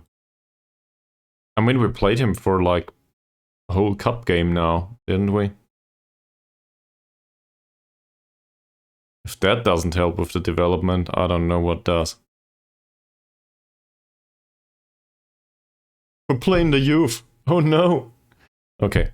I think that's an appropriate point in time to end this episode. I shouldn't overdo it. I want to get back to work tomorrow, and I don't want to risk yet another headache. So, I will cut the stream short by half an hour. I hope that's fine with you. And let me reflect on that a little bit. So, there's stuff coming up in the next weeks, but I think the stream on Friday will happen as usual. Also, maybe I get to do another stream throughout the week, who knows. I'll try. Same to you, by the way. You know, take an extended nap of 9 hours or something. Stay healthy. And thank you very much for joining me, as always. Also, who's the second person on stream right now? Is it Sharon Elliott or is it somebody else? It's Hell Crazy, probably. So thank you very much for joining too. And I will see you all on Friday, hopefully. Sleep is the cousin of death. Well, both can be quite healthy in some cases. So make of that what you will. Yeah. Thanks for watching. See you all on Friday latest. Bye. Yeah, sleep well too, man. Bye.